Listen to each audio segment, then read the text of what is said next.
Welcome everyone to our 2022 Summer Launch Incubator Virtual Showcase. This is always a really fun event for us. It's an exciting time to see what our student entrepreneurs have been up to over the last few weeks, and we're really excited. This is a great time to see about our entrepreneurs who are trying to make a difference in the world. We believe very strongly that entrepreneurship is among the most powerful forces to make the world better. And that's part of Georgetown's brand when it comes to entrepreneurship is we believe in entrepreneurship for the common good. This Summer Launch Incubator program has been around for over 10 years now. And we've had some really cool successes over the years. Students in every year and every program are learning a lot about how to build a business, how to explore an entrepreneurial opportunity and determine whether it's worth pursuing, or if they need to pivot, or if they need to try something different. And we welcome students from across the university, no matter what degree program, no matter what your major. Some of our participants graduated a few weeks ago. Others are planning to come back for more years of school. But all of them have been learning about entrepreneurship and trying to build their business with some mentorship. And we've had some successes over the years, right? Some of these students are likely to go on and create great businesses. Some of our past participants have launched great businesses that were not the same one that they worked on in the summer launch. Luke Schoenfelter is an example, the founder of Latch, and Genevieve Ryan Belair. Both of them are now running successful companies that are growing, that are different than the one they worked on when they were here in our summer launch program. But there are some really cool companies that have grown from this program. Super Coffee, the DeChico brothers were here in the summer of 2015, and that launched a business that has now grown tremendously. They're a nationwide distributing super coffee. And just last night, participant from class of 2018, Margarita Womack, the founder of Latin Goodness Food.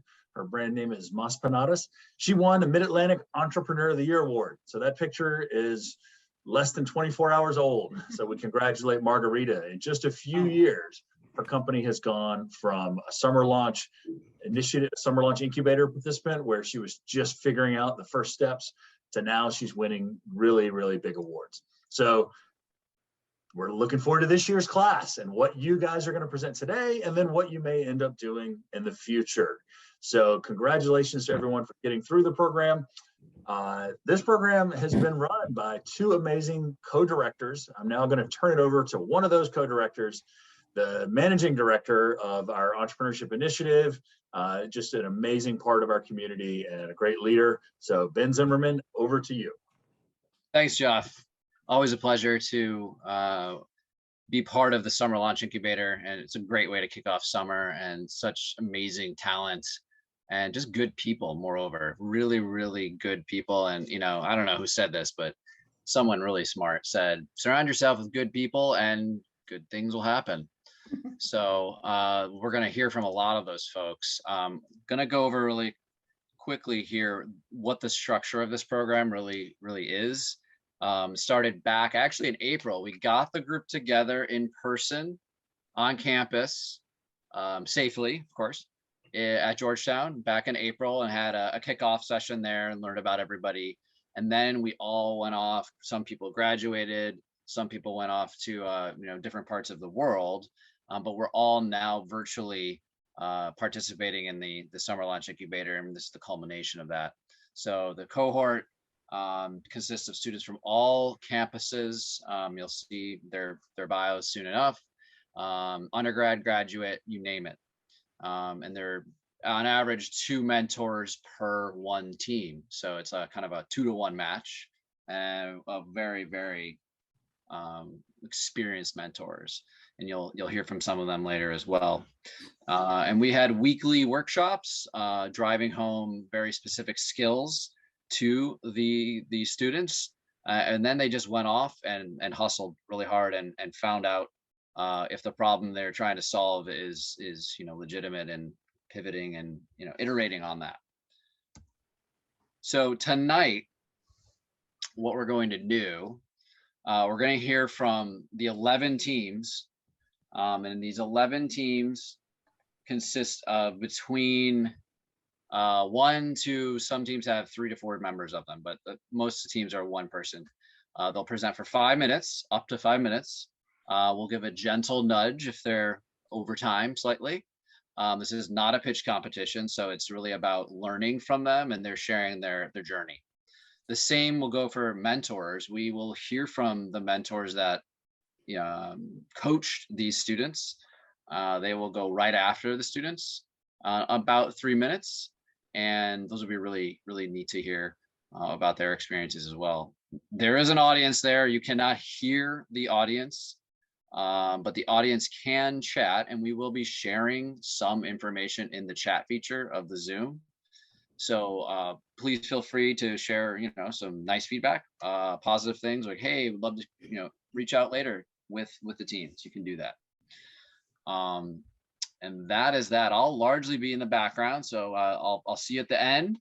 But if you don't hear from me in between now and then, that's probably a good thing, because Amy Millman, who I had the privilege of learning from and helping guide this incubator for the past month, Amy, oops, I forgot to thank the partners. We'll talk about Amy in a second. So yeah, we have a set of partners here.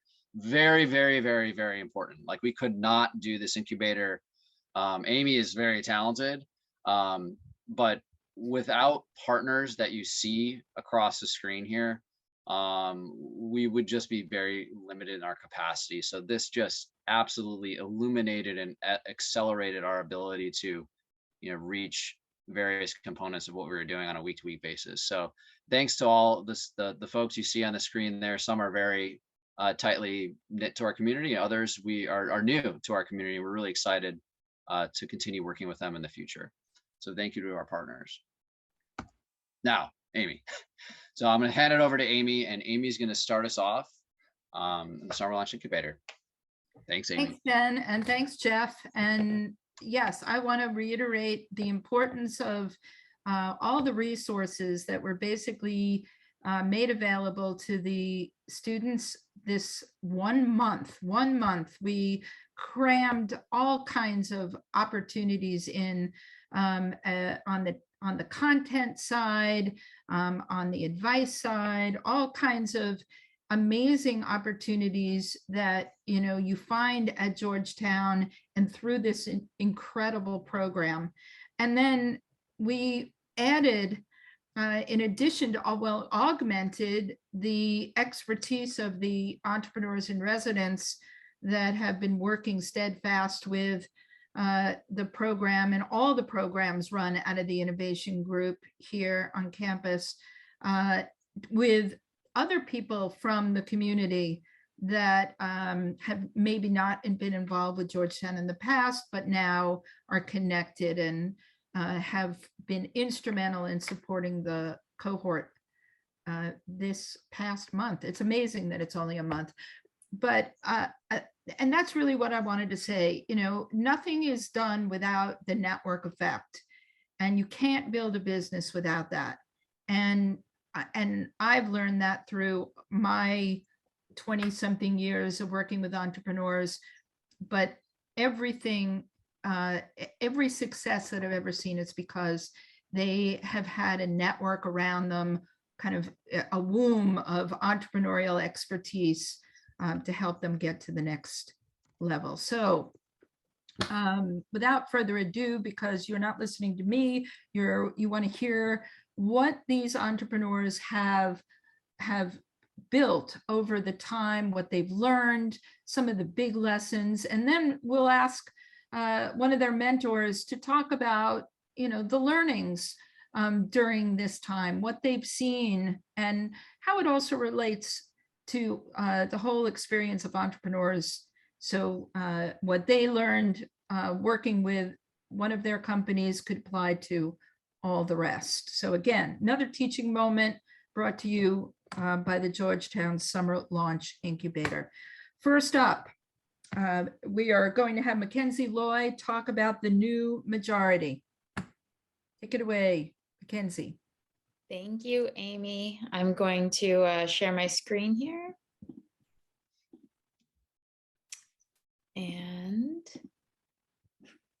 get started. All right. So we are the new majority, closing the racial and gender wealth gap through entrepreneurship and investing.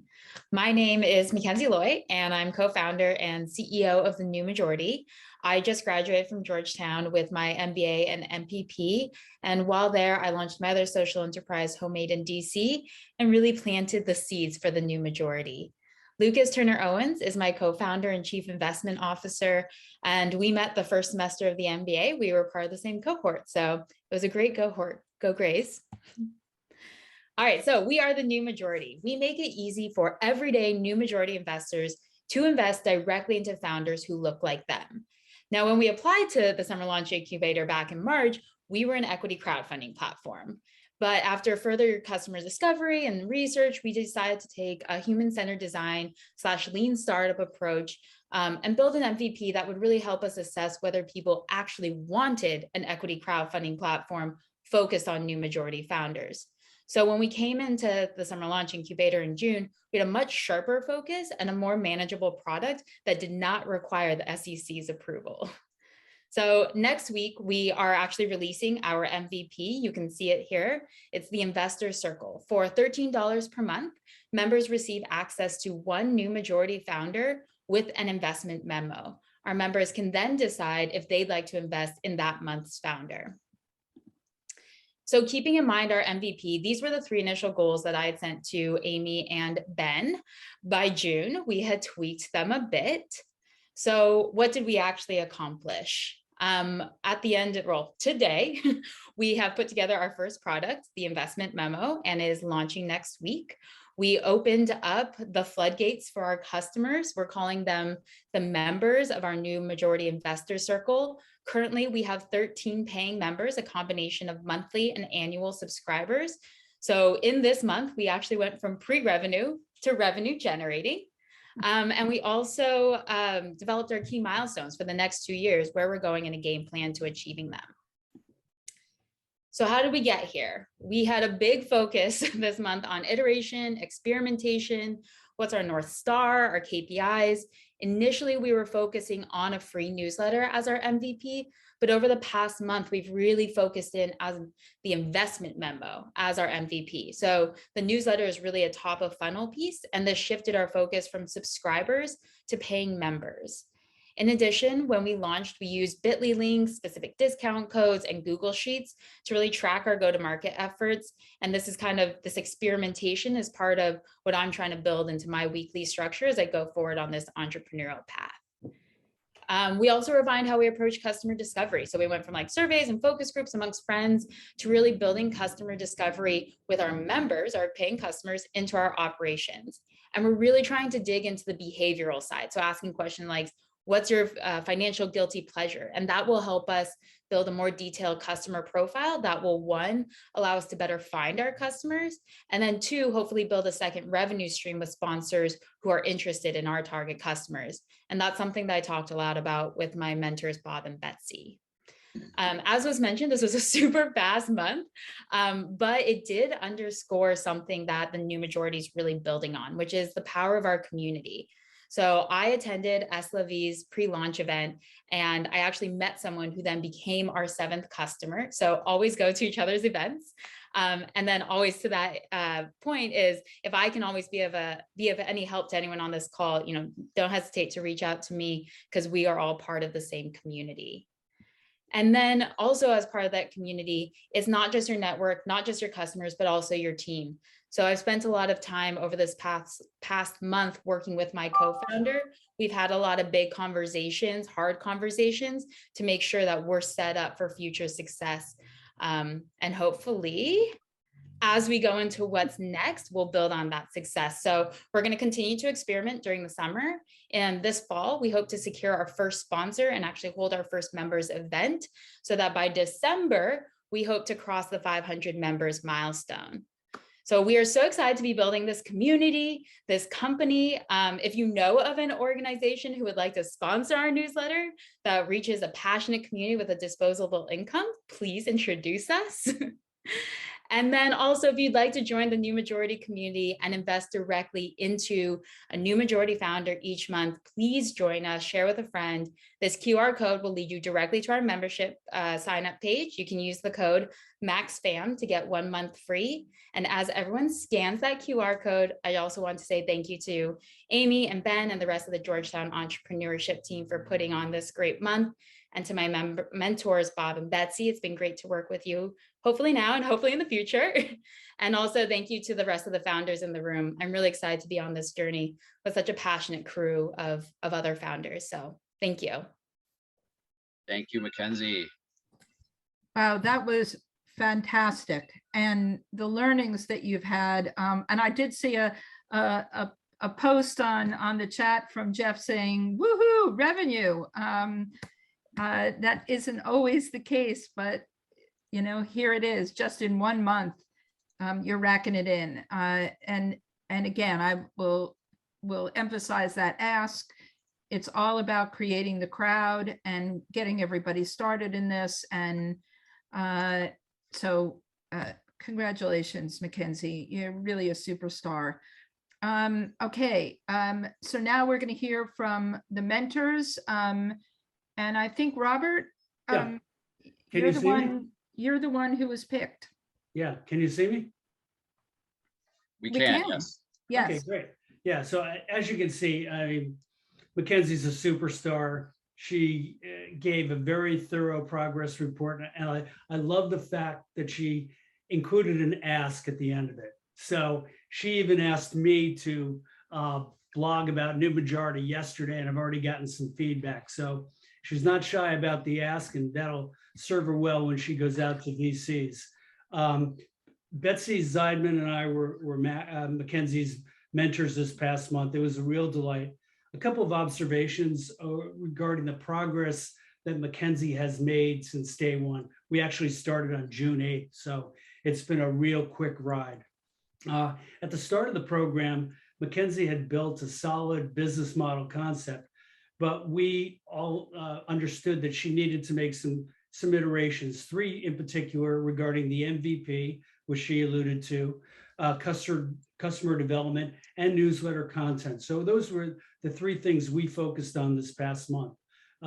Over the course, Betsy and I noted some incredible leadership skills that Mackenzie exhibited. Number 1, she had the flexibility to embrace our ideas to help spur growth, the confidence to push back when our ideas didn't fit her model, and the ability to really synthesize her ideas and ours collectively to form a coherent plan in order to build a better mousetrap. So she's got all the elements for a leader in stock right now.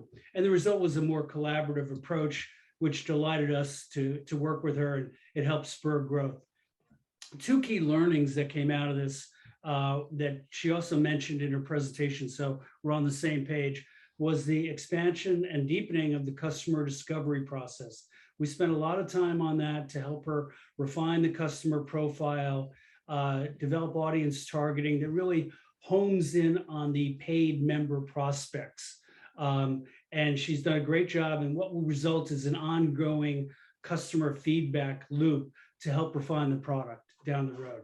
The second was the shift in the MVP. So it began that the newsletter was the MVP, but we realized that it's really the investor analysis that is that differentiated product.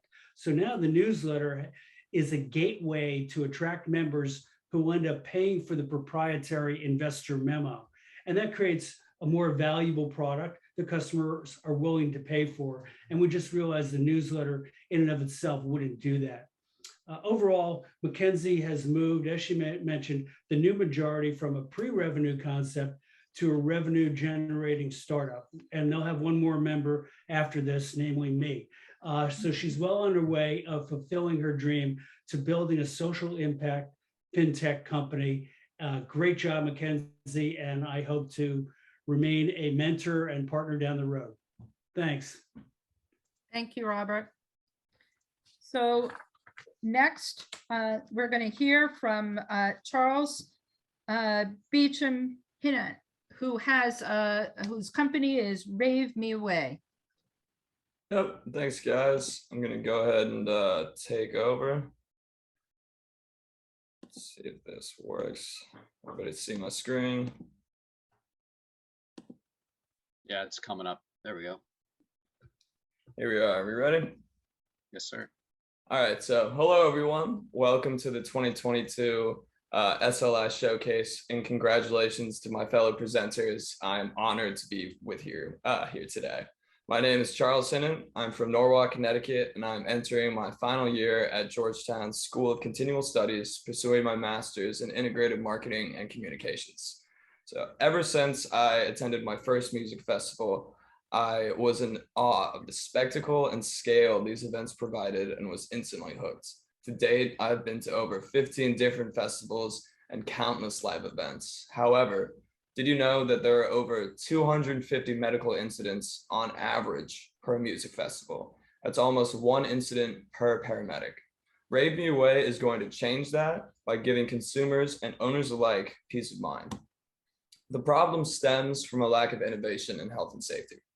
Having paramedics and ground control teams in a space already outnumbered 100 to 1, the lack of proper equipment and the lack of preventative measures has insurance costs skyrocketing. The current model is much more concerned with managing outcomes rather than providing preventative measures. Charles, we should hold on. I think we're not seeing your slides, so we'll just give you a second here. We'll see if we can figure out the tech issue. We're on slide 2. Yeah, but there's nothing, it looks like a white background.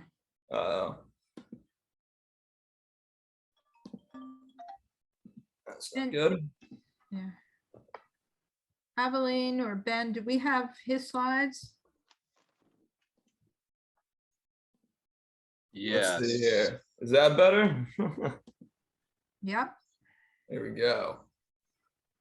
there you go. Now that's exciting. Okay, guys, sorry about that. I'm not sure what Zoom had on its own mind, but welcome back. Should I just restart or pick up from where we left off? Just pick up. All right, so like I was saying, the problem stems from a lack of innovation in health and safety.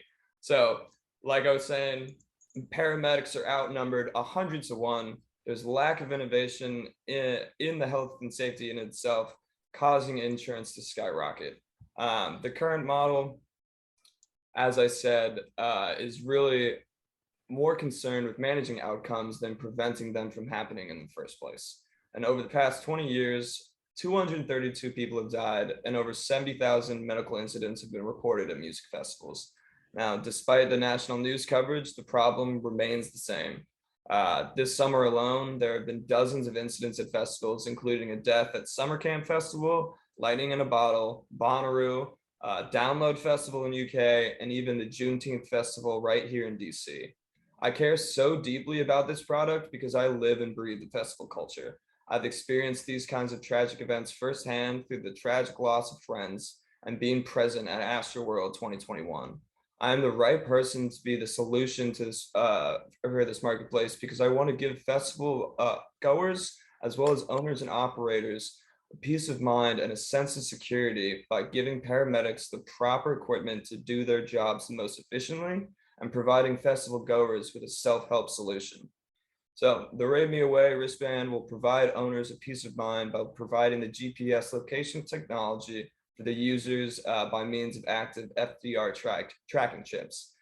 These will link to the user's wristbands through Bluetooth, and the application will allow ground control and paramedic teams to be able to ID and locate individuals in distress within our pre-geo-mapped locations inside the festival grounds. Festival goers will also be able to enter in their own personal medical information, so they'll be able to track their friends inside the venue as well. So while my initial hypothesis for my product was validated, I did need to tweak my development process as well as establish a new baseline for my MVP. Through this incubator, I've had the pleasure of meeting with partners and CEOs at companies like Orange Venture Fund, Crane Capital, Imagine AR, the Portland Trailblazers, and most notably, Really Active and Billfold. Really Active has agreed to partner and develop our MVP using their open source software, and Billfold, a POS company, already the primary POS provider of 40 festivals and venues has agreed to talks of integrations of our company into their systems once we successfully roll out our MVP. This would give us immediate access to hundreds of live events. So participating in this SLI has allowed me to develop and learn the critical needs for executing the tasks needed for my product. I've realized integration with established festival applications is a much more valuable approach to this space and generates a much easier go-to-market strategy versus selling directly B2C. I've successfully brought on 2 software engineers to my team to help me develop my app and MVP. And I have a new design and user features thanks to the market research I accomplished and the guidance I've gained from the mentors and industry leaders I've spoken to. I've created an LLC for my company, as well as I'm in the process of updating my provisional patent to match our current model for MVP. All right. Moving forward. Right. Is this your last slide? It's just about to be, yes. All right. Sorry, I got cut off with a little bit of time constraint. So this is a model with KPIs I have for myself and my team going all the way through this time next year. And coming out of the showcase, I now have a call to action. I'm looking for $175,000 investment for 5% equity in my company. This will help us produce and manufacture our first 10,000 wristbands and the means to deploy them. I have already have viable connections in place for a partnership and integration once our MVP is launched. And this is a picture of me with upcoming EDM artist DJ Diesel. You might know him as Shaquille O'Neal. We continue to look for outside investment and sponsorship to help us fund and manufacture wristbands, as well as talented individuals to accept and want to change the future of health and safety at live events. Thank you all for your time. I hope you enjoyed my presentation. Apologies for the mix up there. And now won't you all help me rave these people away to a better place. Thank you all. Thank you to my mentors, and thank you, Amy and Ben, for putting this all together.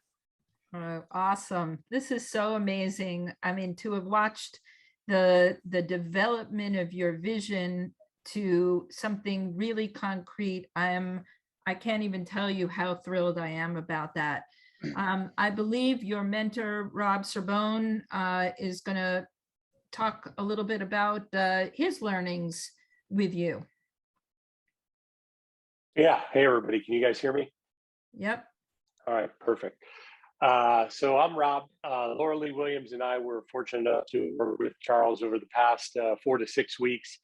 And it really was a great experience. I think from my standpoint, I think Laura Lee would say the same thing. One of the greatest things that we liked about Charles is his passion. I mean, he's got a lot of enthusiasm and passion for this concept, and I think it's because he really kind of lives the lifestyle.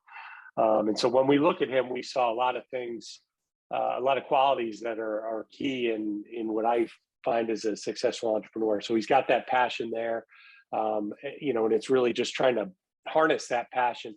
And he's got a tremendous amount of tenacity and drive. I mean, he is not afraid to kind of pick up the phone and hop on a phone call with anyone, regardless of their background or experience or title.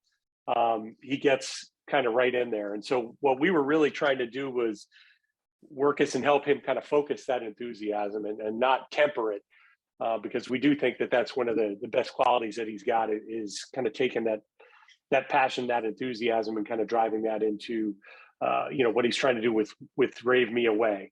I think for a lot of what we were doing, I mean, if you take a step back and look at where he was at the beginning of the project, he had a lot of different pieces and thoughts around what he wanted to do. He had the provisional patent filing. He's got a phenomenal Rolodex for this industry, and he's been able to make a lot of different contacts and talk to folks and gather a lot of good information. I think the part of the challenge that he was seeing was probably twofold. One, he had a lot of different moving parts, and he didn't really have them kind of organized into any path or kind of roadmap to get where he wanted to go, right? Which is to have the solution. He had all these things kind of in his head. So I think that was one piece. And I think on the other side, he had this great idea, but he did realize that he had a gap on the technical side, and that wasn't necessarily his wheelhouse. I think he's tremendous at the kind of the marketing and business development aspects, but he was looking for some help to kind of help flesh out the MVP from an actual solution. What does the technical solution look like? And I think in both those areas, he made a lot of progress over the last month. I mean, he's had a lot of conversations with potential sources of help on the technical side, and did end up bringing on 2 engineers to kind of help flesh that out and drive that piece forward. And used equity as kind of the carrot to get those guys in the door. So he's not actually paying them. So it's good from a cash flow perspective, but it's also good from keeping them engaged, because if the company actually builds into something, he's got them kind of tied in with the equity carrot. So I thought that was great, and that should help him continue to drive that solution forward. But also, I think we worked with him to try and get him to commit to defining these milestones. And nothing made me happier than when he put forth that milestone slide, kind of the roadmap with the dates and kind of what he has to accomplish. Because I think that, to me, was the biggest thing in really organizing all the things he's got in his head, into putting something concrete down on paper to say, hey, look, here's what we need to do. I think one of the hardest things that we were counseling him to do was really to not really temper his enthusiasm, but to show a little bit of measured restraint or patience in terms of kind of the discussions that he's having. Because like I said, he's got these great contacts with folks that are in this ecosystem around the festival community, either kind of on the management company side or other partners that are trying to execute in that space. And they're showing a willingness to engage with him. But what we had said is, look, you're going to be in a lot better place to engage with those guys once you've got a little bit further down the path and you've actually got an MVP that you can work with them to demonstrate your concept as a prototype and do some pilot work with them, given that you're likely only to have, one shot with some of these partners to kind of go out and make something happen. Let's try and keep them warm before we get them real hot and engaged. Let's get this MVP going. And so he also is a tremendous listener. And I think he was able to take a lot of the feedback from Laura Lee and myself, as well as, the weekly SLI sessions, and incorporate that into what he's trying to do. So we're really proud to work with him and honored. And I think he's got some good things in place, and hopefully he can keep that momentum going. So, thanks, Rob. I echo everything you're saying. We've watched most of the companies go through that same issue of how do you focus, how do you prioritize, how much you're going to be working on, and what comes first, what's the first step. And you guys have been instrumental in helping Charles look at what are the most important things to start. So thank you. Next up, Tom and Sadie from Inbound. All right, thanks, Amy.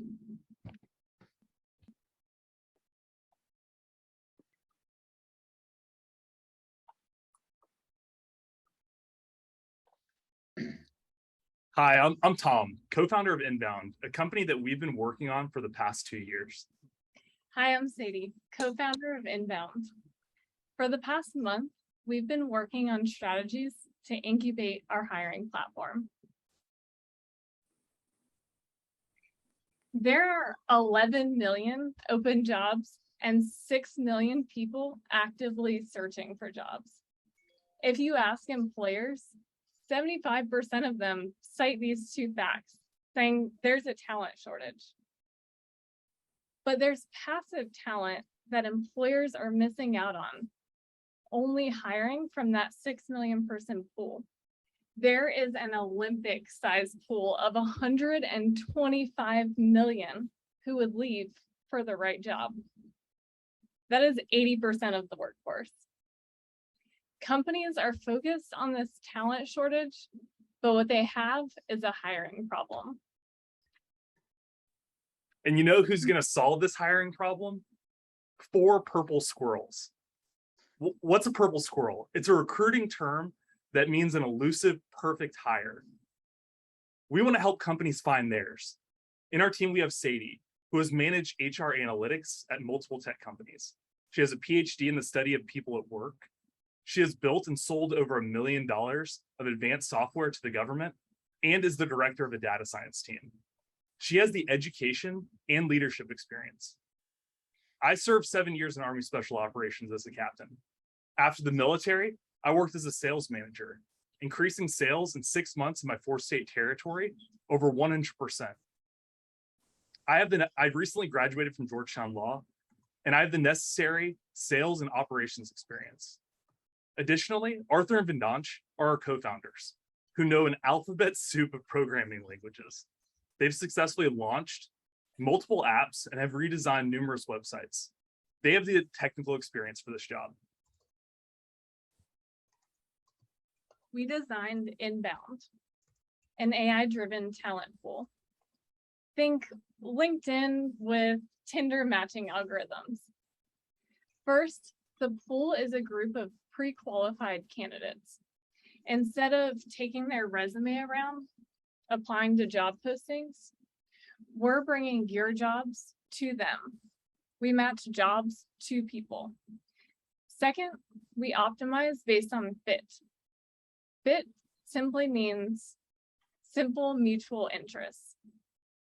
Between candidates and companies, we already understand the candidates. They've already filled out their profile. We know their interests and who they are. So here's an example. In the old way of hiring, you post a job description that says, I want a team player.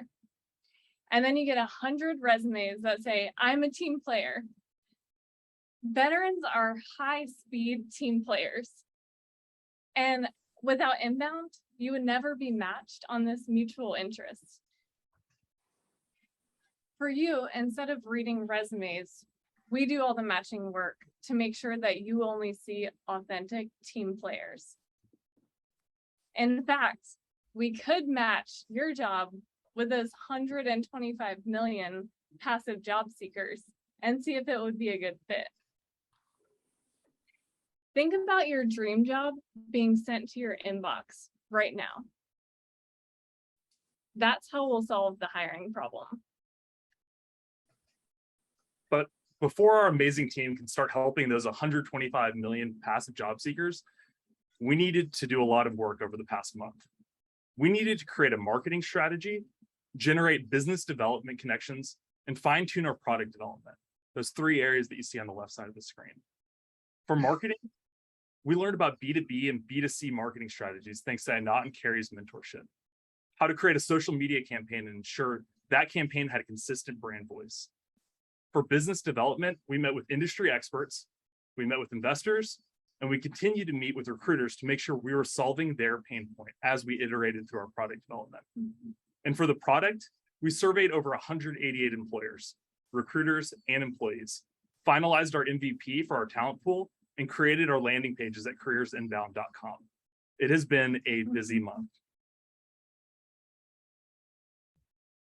But during this month, we have solidified our roadmap on the left side of the screen.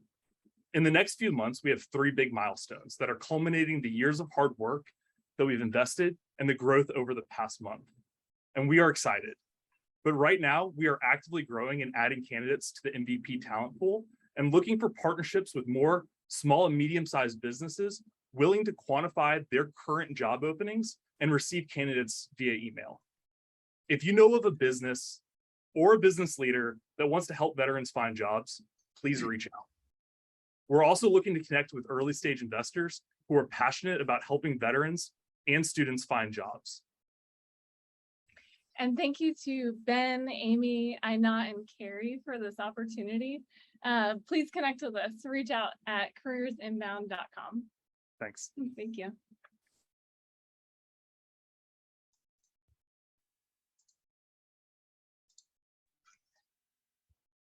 All right. You guys have really just nailed this. I mean, we could see the amazing amount of work that was done in such a short period of time to target and focus. There were so many directions that you could go.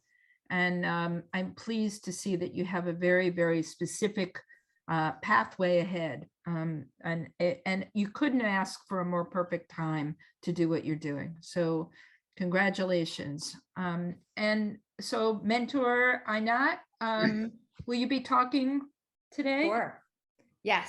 So Carrie Nixon and myself, Inat Rabin, have been lucky enough to be selected as mentors to Inbound.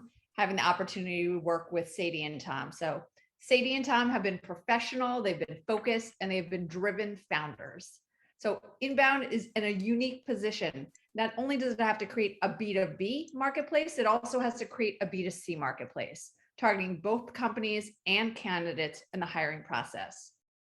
As a result, the team has developed tailored pitches, which they can leverage in their business development outreach. And they've been actively exploring effective means to target audiences, whether it's via social media or in-person networking. What I'm really looking forward to is seeing their test and learn results as they move forward with the marketing side of the house. We truly appreciate all of Carrie's insight, especially as we consider how to set up structures with other founders and how to make sure that we're in it for the long game. So I look forward to seeing where this successful venture will be and hope to continue to be able to help out along the way. What a dream team. And thank you for bringing up the targeted messaging. And I love the way Tom and Sadie have embraced that whole idea is that you have to have sort of curated messages for all of the various different customers and users and for product, for sales and marketing, and making sure that you have thought through that carefully. And I know that you and Carrie have hammered that part home, and they embraced it. At some point, they will be the standard for how you actually message to all of the various markets and customers to be effective. So thank you for helping them with that, and you guys for your fabulous progress that you've made. All right, next up is Carolyn Nice from Nice Move, which is part of Red Hulk Logistics.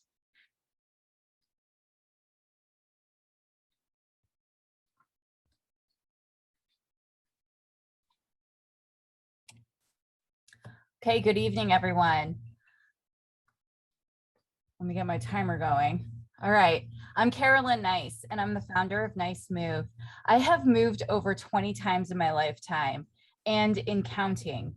I'm an Army logistics officer who loves a logistical challenge. Moving is a big part of my life, and it's going to continue for a little while because my husband is still active duty. So we move every 2 to 3 years.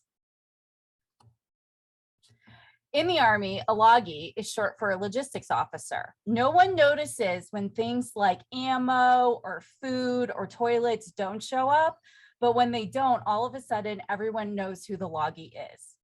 A little bit about my company. So Red Hulk Logistics LLC is doing business as Nice Move. It is a home-based technology firm. It's 100% woman-owned.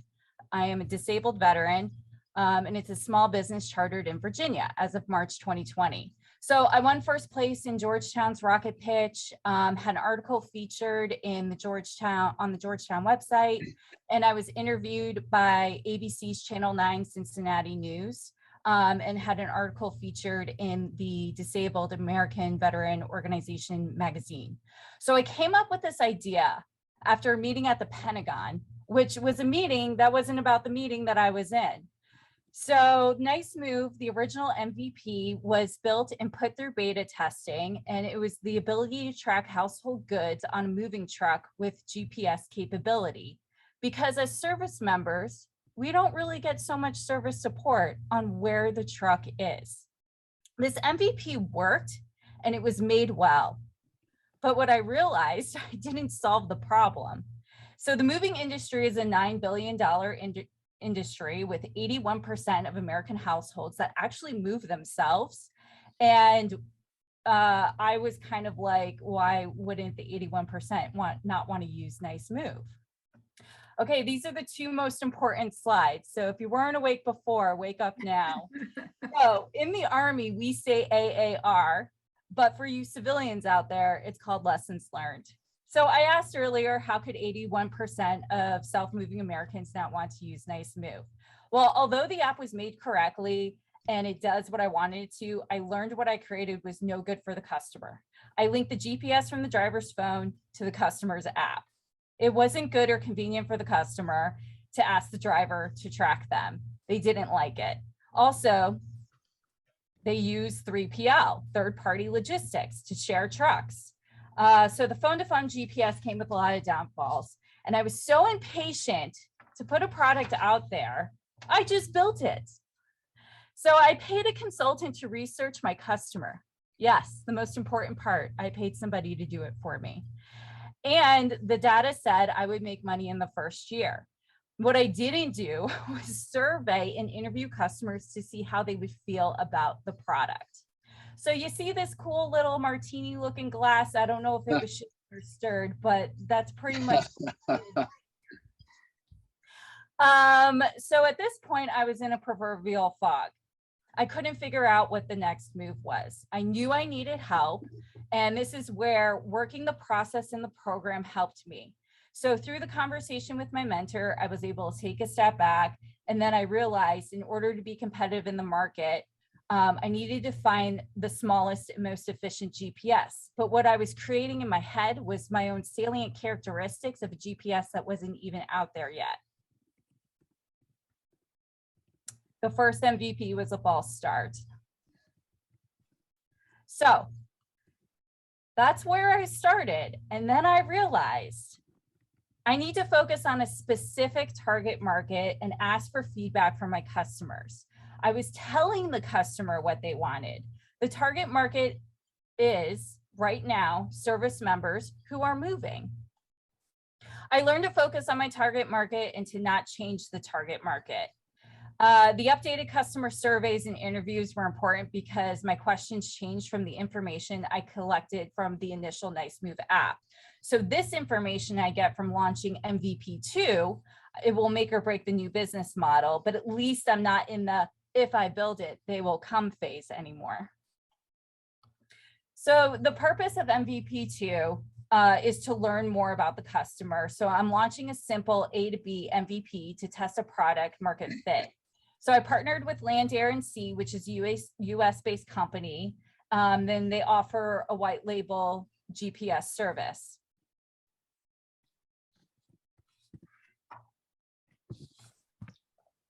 So the next step for Nice Move is to establish product market fit and then finalize the Nice Move app.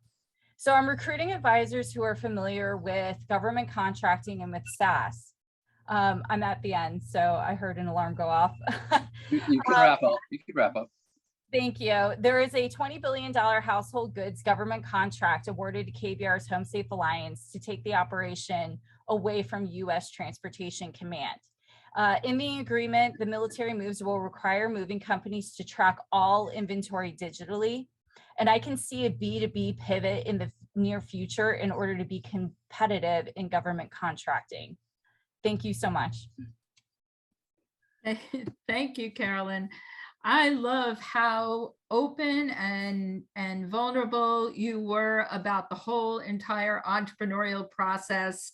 You know, when you think about people who have been brought up in the military world where everything is organized and planned and whatever, this is probably the only part that isn't carefully managed, and you found that how to plug that hole. And I love the partnerships that you've been developing. So let's hear from your mentors about what they've seen as far as your progress. And since I sort of took over part of that mentor program, I brought up my part, but Howard has been absolutely incredible in really engaging with you. So Howard. Thank you, Howard.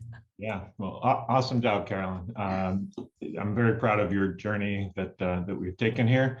As Jeff pointed out at the beginning, the purpose of summer launch is to pursue pivot or punt with your idea. And so the pivot or restart that you're going through is right on. And like I said, I'm very proud of you for getting there. What I would like everybody to know about Carolyn, if you don't know already, is that she has incredible grit. Combat veteran, Army reservist. Her husband's on a very long deployment. These take grit, and grit is incredibly important to be successful as an entrepreneur. So As y'all are finding out, entrepreneurship might look glamorous, but when you're down in the trenches, it is not. It's hard work. There's no certainty, and it requires grit and determination. So I love the grit and determination about Carolyn. She listens, she learns, she's very logical, which would make sense being in logistics, and she moves fast and gets stuff done. As she said, together we took a step back, and once we did that, we found it easy to see what Nice Moves was missing. Carolyn's cognitive biases had led her to skip a step, which was validating the problem. Ben brought that up in the first sentence of this discussion. It happens. She developed a solution. She paid for a very well polished MVP. It was a beautiful product, but she hadn't validated the problem. It was painful, it was costly, but it is repairable. It is the proverbial cart before the horse.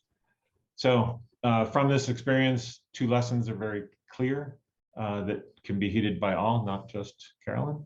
1, do not fall in love with your solution. You should fall in love with your problem and validate before moving on. And 2, create the lowest fidelity, lowest cost MVP for customers so that customers can get the gist of what your solution is. Because the goal of the MVP is twofold: 1, for the customer to understand what you're offering, and 2, for the company to get feedback on from what the customer thinks and how they use your product offering. So awesome job, Carolyn. Happy to work with you anytime again, and wishing you much success in the future.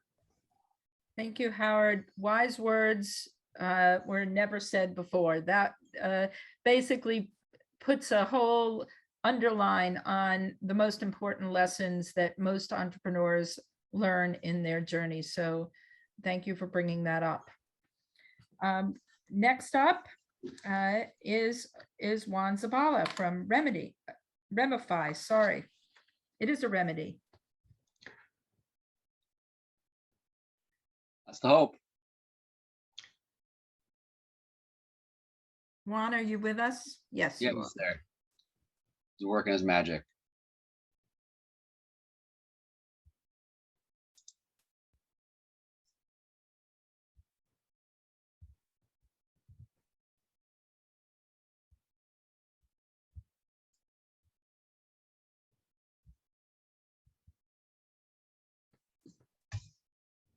Can we help him out?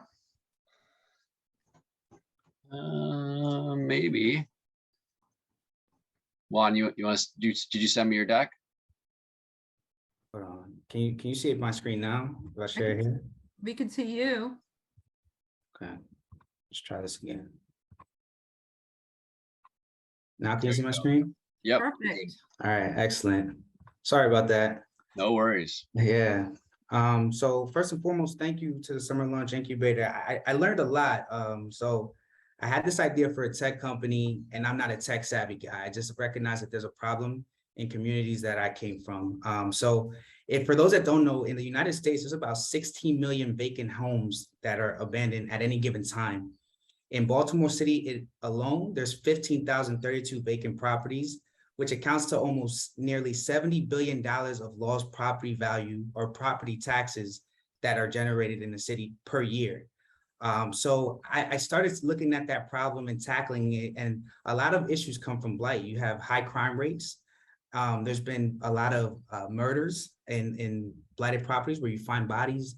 And one of the biggest issues, especially in places like Baltimore, is that firefighters are dying because they're not identifying how bad these structures are. So when they go to fight these fires, they die because the floorboards aren't in place, and then the whole property collapsed on them. So blight is a major issue in a lot of American cities.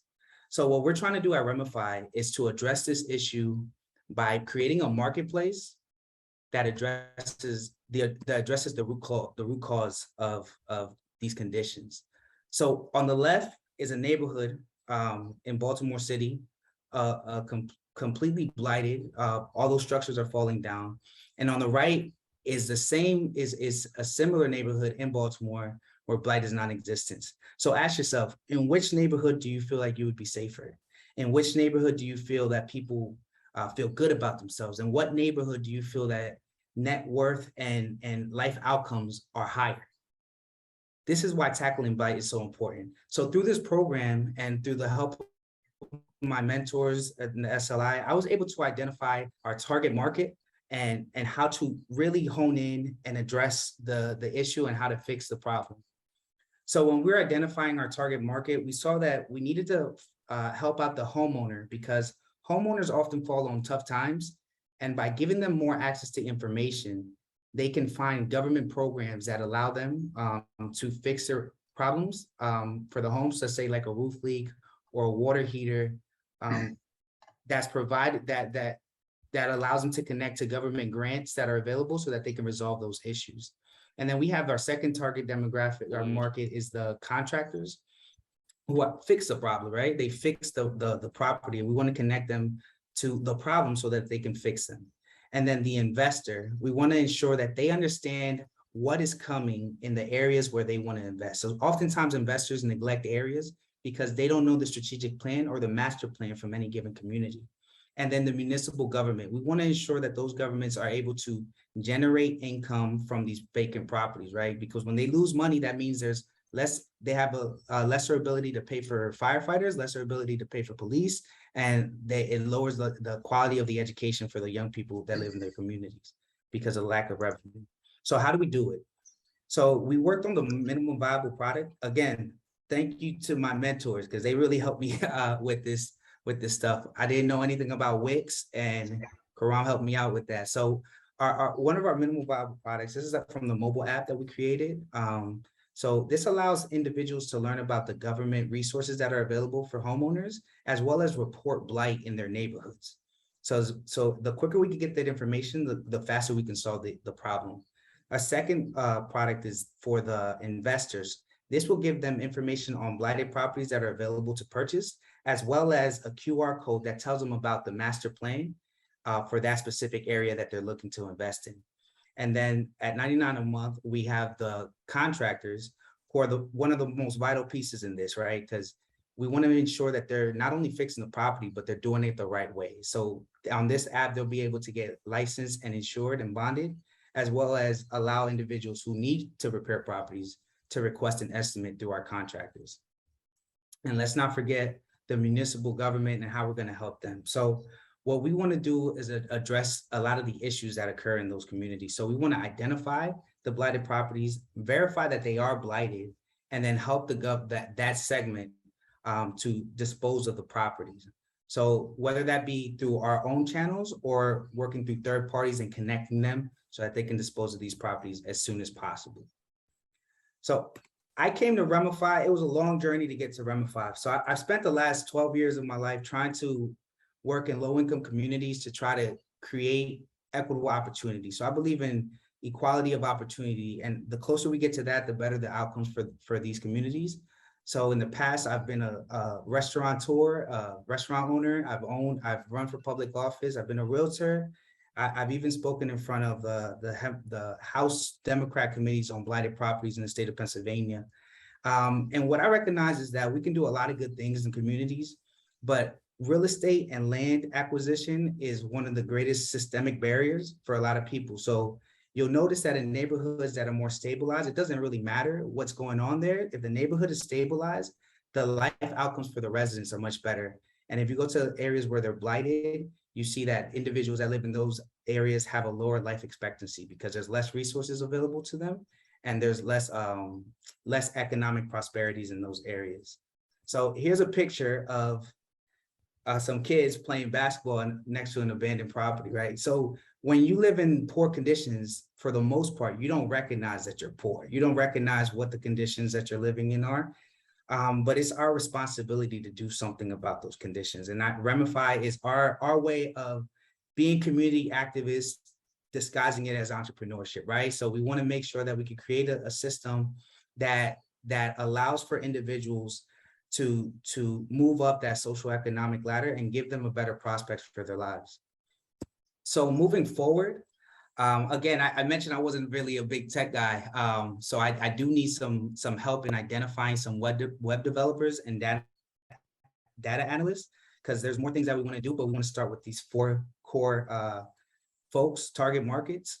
And And then we also want to, if anyone is aware of anybody in municipal governments that they can connect me with, specifically in the housing and economic development departments, I would love to sit down and speak with a few of those folks. And then we're going to continue to test this thesis out by testing out how much people are willing to pay and seeing what exactly it is that individuals are willing to pay for. And then lastly, identify potential investors. And when I say investors, I'm talking about maybe at the micro level, to get individuals who are willing to buy into this concept and work with us to try to grow this business. So I put my contact information down here. And lastly, before I go, I just want to make sure that I recognize my mentors, because they were excellent for me. They really helped me to hone down on the idea, because as many of you know, working with government, working on this societal issues, there's such big problems, and to hone in and try to find solutions and get to where you want to get to is very difficult sometimes, because it seems like problems just compound. But they did a great job, and I'm very appreciative to them, and I'm also very appreciative to Amy and Ben for all the work that they've done with the Summer Launch Incubator. So thank you very much. You got it. Amy, you're muted, but I believe Catherine, you're going to speak as the mentor. Is that right? That is right.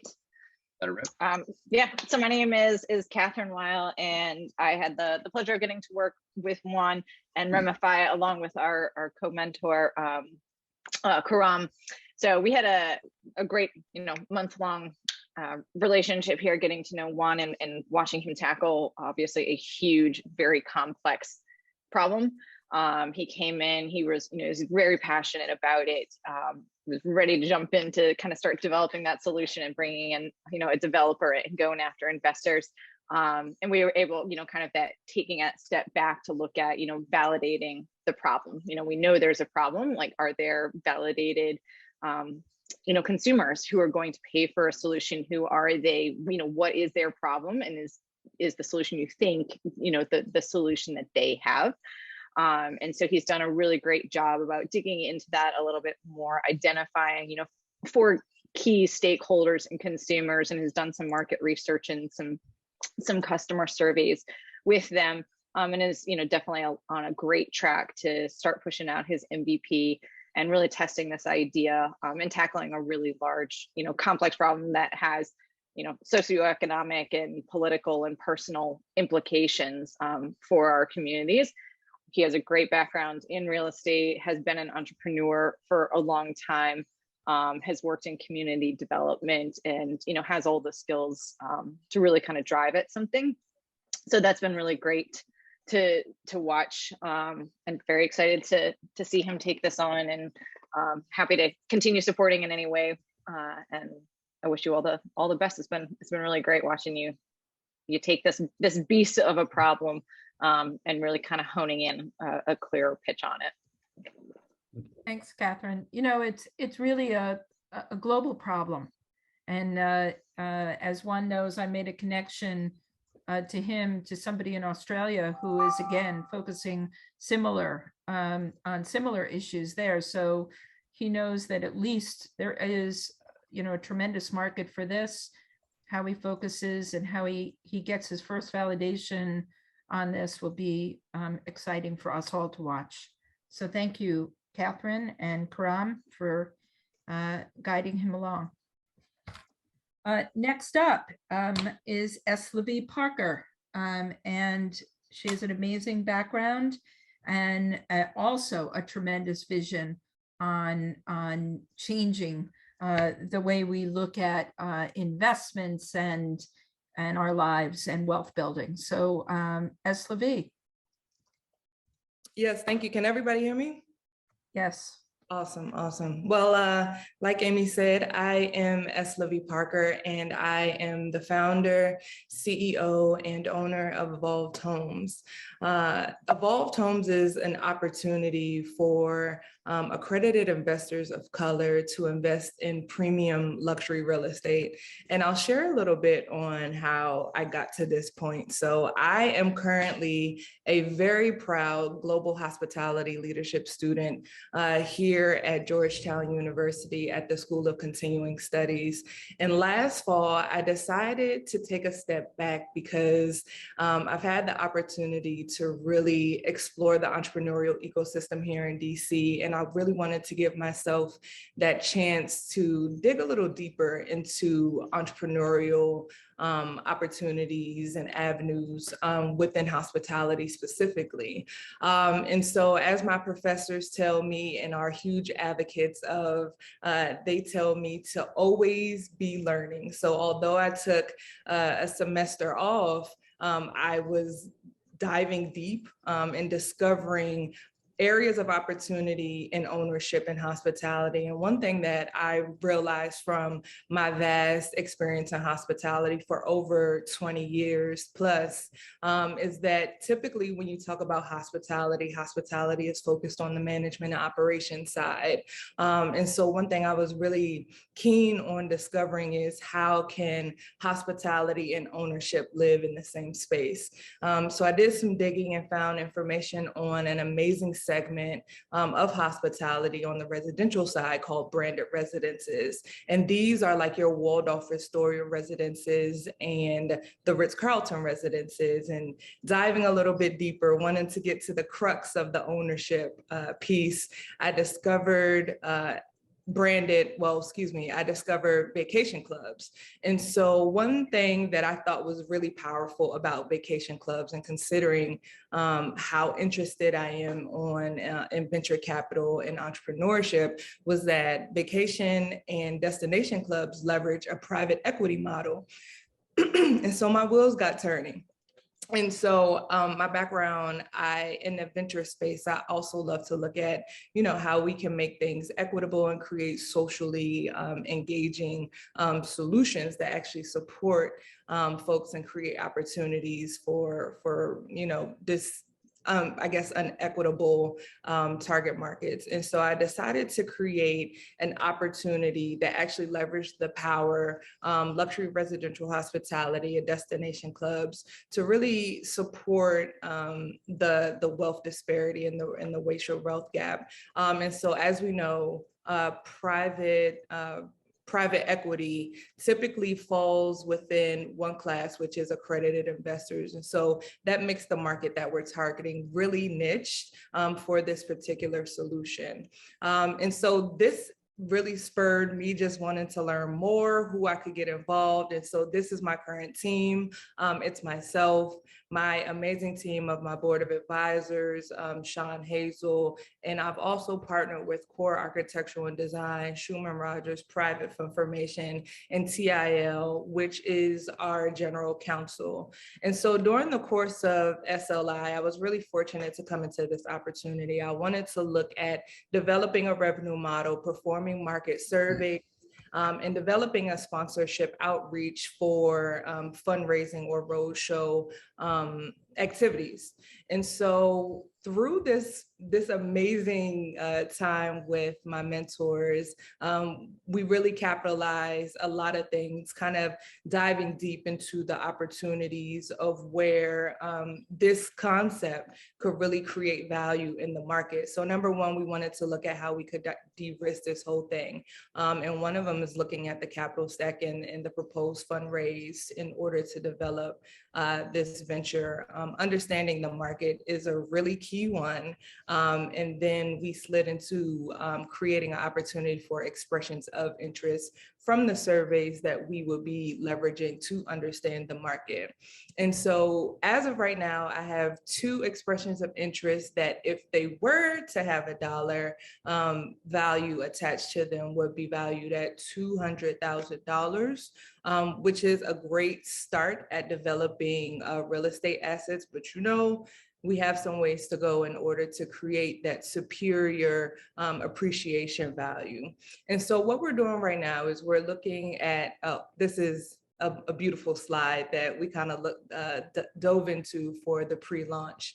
And what we're looking to do as we move forward, is continuing our market surveying from July to August to really dive deep into the crux of the value proposition for our target market. We would love to publish a report that will help us lean into the opportunity in the market, and also to source a real estate finance team member who can help balance out the hospitality side that I come into as an advantage. And then post-graduation and capstone, the idea would be to launch our first fund. And so I just want to say thank you to Georgetown University, who has on many fronts supported me, and most specifically Georgetown Entrepreneurship and SLI and my mentors. And so feel free to scan this if my presentation resonated with you on any front. I would love to have accredited investors of color join us in creating a highly market differentiating opportunity to access and also enjoy premium residential real estate. Thank you. Your hospitality background serves you well in making presentations. As I've told you many times, I am so impressed with your ability, natural sales ability, and what we've seen is how you've begun to really focus on the pathway to getting your ultimate dream. And I'm beyond impressed. But I'd like to hear what your mentors had to say. So Mona and Neil, is it Mona who will be talking today, or Neil? Neil, great. I'm talking on behalf of Mona, so I will attempt to do it as eloquently as Mona would have. Congrats, SLV. Congrats. This is, as you guys can see through her excellent presentation, I think Mona and I figured out very early on, SLV is incredibly passionate and poised and persuasive, right? What she may not have shared on that slide, that $200,000 was an expression of interest even at the beginning of this presentation. So the concept alone of I'm going to go do something and there are people lining up to give her money and support her her vision, right? So I think it's in my opinion, and Mona and I have talked about this, it's the most important skill set I think when you are launching a business, is the ability to persuade other people about your vision, whether that happens to be investors or potential employees, a bank, a development partner. First point is incredibly happy to be working with you. We both, I think, share with you, we requested to work with you because we think there's a big opportunity for what you're doing. I think, one of the things that came out through this project, and I think is probably relevant to a number of the ventures in the program, and not just this program, but in years past, is just I think there's a lot of times when we start a company, we imagine the end result of that enterprise and all the different tentacles that business goes into, right? And we imagine ourselves effectively Apple, right? We're at the top of the world and we control everything. But I think what's a great learning opportunity with the SLI, and I think what the SLI does a great job of, is kind of honing on, for your particular opportunity, where should you start? Because Apple really started with one particular product and they made that great. And in this particular venture, right, with Evolved Homes, there's the opportunity to create a fund and secure a ton of capital and figure out how to manage investment returns. There's the opportunity to develop a building or a series of buildings in multiple markets. There's an opportunity to manage property ongoing and support. So I think one of the things that we really talked about together with SLV was around where do we focus and where's the biggest value add you have. And I think the other thing I would just say, and I think Carolyn in that previous venture around logistics, Red Hulk Logistics really talked about, is the customer, right? Because I think if we were to oversimplify entrepreneurship, it's fundamentally, in the process you undertook, SLV, it's my hypothesis is X. I'm going to talk to as many people in the target customer group as I possibly can and whittle down this carving to figure out exactly what they want and what the white space is, and then figure out how to offer them something and get them to convert. So congratulations. This is an awesome process. And I think you show that on the side. You've got a journey, right? And you've got a really good outlook on how you're going to take this and in terms of learning over the period. So Mona and I just want to congratulate you. Thanks, Neil. Thanks, I'm Neil. sure we're all echoing that. Thanks so much. All right, next up, we have the daring duo team of Stanford and Hunter on Bliss. Okay, share my screen. Thank you for that introduction, the daring duo. I like the sound. Oh, Hunter is here. Good to see you, Hunter. Of course. Good to see you too. Okay. Without Sorry, I'm on the slide. Okay. You're good. You're ready to rock. Yes. Without further ado, our company is Bliss, and we're bringing the life to your soul search by putting the date back in dating. Bliss is the only dating platform that matches users based on their dating preferences and facilitates a date all through our app by partnering with local and popular vendors near you. Once a match is secured, our users will split the check through the app, where Bliss will take a small fee for facilitating your ideal date. Welcome. My name's Stanford Mason. I'm one of your co-founders, and I'm here with Hunter Hanley today, another one of our co-founders. And alongside our team is Alana Stoll, who is the head of product development, and also Anjali Baba, who's also the head of marketing. And we are a dream team. We were lucky enough this past June to have wonderful advisors. We had Marim and Ann, and they taught us many key things because of their expertise. There's 4 things we want to highlight here. Number 1 thing was they taught us about solidifying our revenue structure. The next thing they taught us is about strengthening our social engagement. And they also taught us about establishing legal boundaries and organizing our milestones and goals for the future. These two mentors have given us a lot of advice. A lot of it we took to heart, and it helped us to apply the advice into things that we really needed to get done as a company. One of which was customer interviews. We understand, especially with a dating app, that customer interviews are everything. Prior to our relationship with our mentors, we had conducted nearly 200 interviews, but with them, we conducted very thorough interviews face-to-face. We conducted 50 of them. And the interviews helped us determine some key major assumptions that we assumed in order for Bliss to really work. One of which, since the check is split through the app, is that we determined that 88% of women said they would be willing to split the check on a first date, which is a major assumption for us. Additionally, 100% of the interviews we conducted, the interviews were dissatisfied with their current dating app, and 96% of them were actively looking to go on dates. Another key thing that we applied based off the advice we got from our mentors is, building a key timeline. So what we did was we took our prospective launch date and then we worked backwards with our key team. And we said, what do we need to do individually to ensure that we're going to get to our end goal in mind? So we just color coded everything and did our best to, make sure that we're all putting our key benchmarks and tasks that we need to complete in the process to get to where we want to be at our launch date, essentially. Another huge thing I talked about, that our mentors taught us about, was the legal aspect of things. So we're actually currently in the process of getting our terms and conditions written up with a lawyer, a privacy agreement for our vendors that we're partnered with, and we're trademarking our logos. We have experienced a lot of growth over this duration with the incubator program at Georgetown, and some key things to hone in on were our pre-registrations.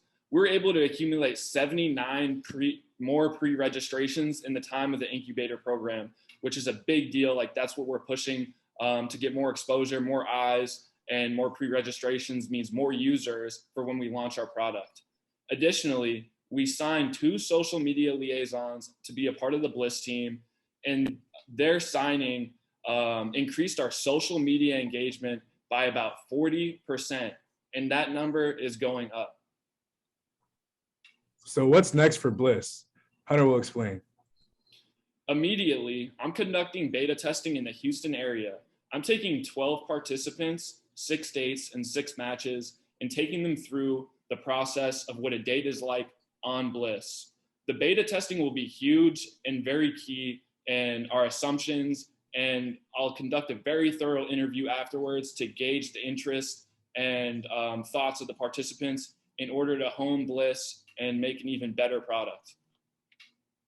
Luckily, with having a head of development and product development on our team, Alana Stoll, she's been in the process of completing our MVP, and it's over 80% done. So we'll show you a brief video of what our onboarding process and app kind of looks like so far. Speed it up a little bit. So just like a typical onboarding process that most people are used to.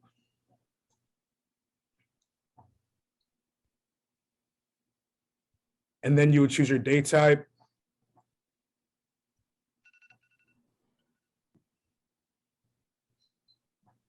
And then we go to our profiles. So finish up here. So a huge thing for us is fundraising. Currently, we're in a bootstrapping phase where we're literally paying for everything ourselves because a lot of what we're doing is low maintenance and we have a lot of expertise on our team. We will eventually get into crowd funding this next coming month because our goal is to raise $60,000 for server costs, attorney costs, and marketing costs. So when is Bliss's official launch date? Drum roll, please. Valentine's Day. We're planning on launching on February 14th, and we're doing everything in our capability to secure that launch date, and things are looking up. Feel free to scan our QR code to pre-register for Bliss today. Thank you. Nice job. Yeah, what a great job. I mean, Ben and I are like, we feel like proud parents in this process.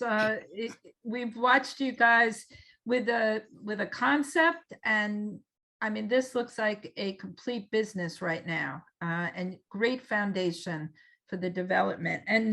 And special thanks to your mentors, Mrim and Anne-Marie. Mrim, are you speaking for the group? I am. Thank you so much, Amy. And wow, I'm so proud of seeing those two here tonight, and feeling incredibly blessed to have been assigned to them this summer. Making dating fun again, right? And really, I think I'm going to go back to what Howard said earlier, which is fall in love with the problem. I think many single people are in love with feeling wanted and just collect likes or collect right swipes instead of really wanting to go on a date. And I think what Hunter and Stan are really doing is taking a deep dive into looking at the segments who really want to just feel wanted versus really want to convert a like to a date. And so they have a really big endeavor there because Match.com has been trying that for 20 years. But they're doing it in a very, very special way. And I think they take a new twist to an old problem in a way that's very interesting regarding how they really provide the dating opportunity to people in terms of how they match people with safety features, and in terms of how they go at very specific segments in the DC area, targeting early daters like undergrads, but also starting to differentiate with other daters like graduate students or people who are new to an area and looking forward to connecting in different ways. What Anne-Marie and I have witnessed are a team of super dedicated and extremely smart people. And I think that's what needs to happen, but also very passionate about what they want to do with this. And I think that's all positives. What I would say are some of the areas of learning for them, and really all of us entrepreneurial people in the field, is choose your battles. What are you going to build now? What are you going to take? And then deliver against it 100%. And that's hard because we're all about, shiny new object here, shiny new object there, and we all know how that works.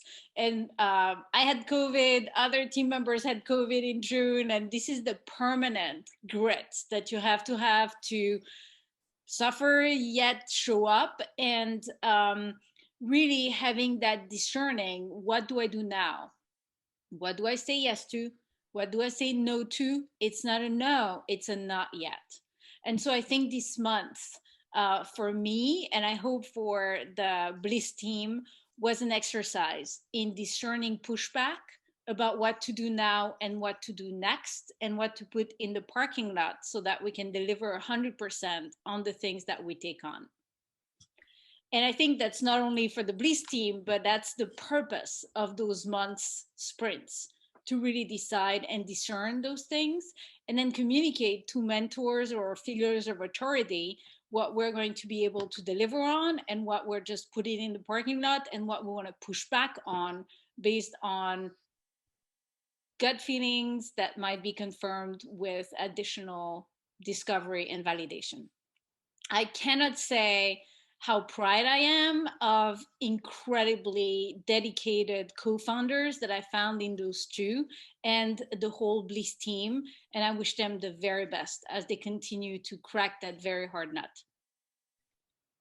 Thank you so much, Marim. Amazing, working with those guys. And I know that you're working, you've got Hunter down in Texas and Stanford here, whatever, so can't wait to see how this all evolves. And I have lots of people in your demographic to show. Thank you, Marim. And next we have Victoria from Lucio.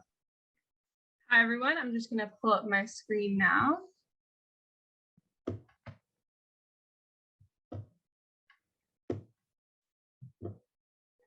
All right, can you guys see my screen all right? Yep.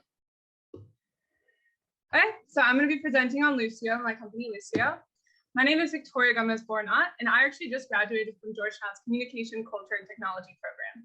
It's a very interdisciplinary program that has helped me cultivate and really help grow my research skills and my passion. So first and foremost, I am a researcher and psychology nerd. So my undergraduate degrees were in psychology and broadcast journalism, affording me the technological or the qualitative and quantitative research skills needed in order to design and develop technology that helps people grow. At the motivation of everything I do, I want to help companies, cultures, communities, and people grow. So here comes Lucio.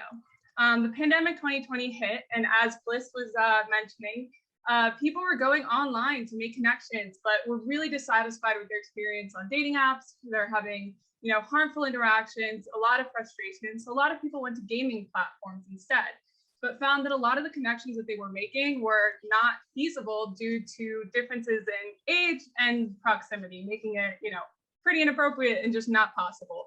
And so I was thinking about it, and I was obsessing over this problem, and I realized the answer was super simple. It was taking the best technological components of each of those platforms and putting them together. So Lucio is a geolocalized mobile metaverse that helps people build connections and communities by using the geolocation matching algorithms with the combination of all the fun opportunities and gameplay and bonding experiences that gaming platforms provide.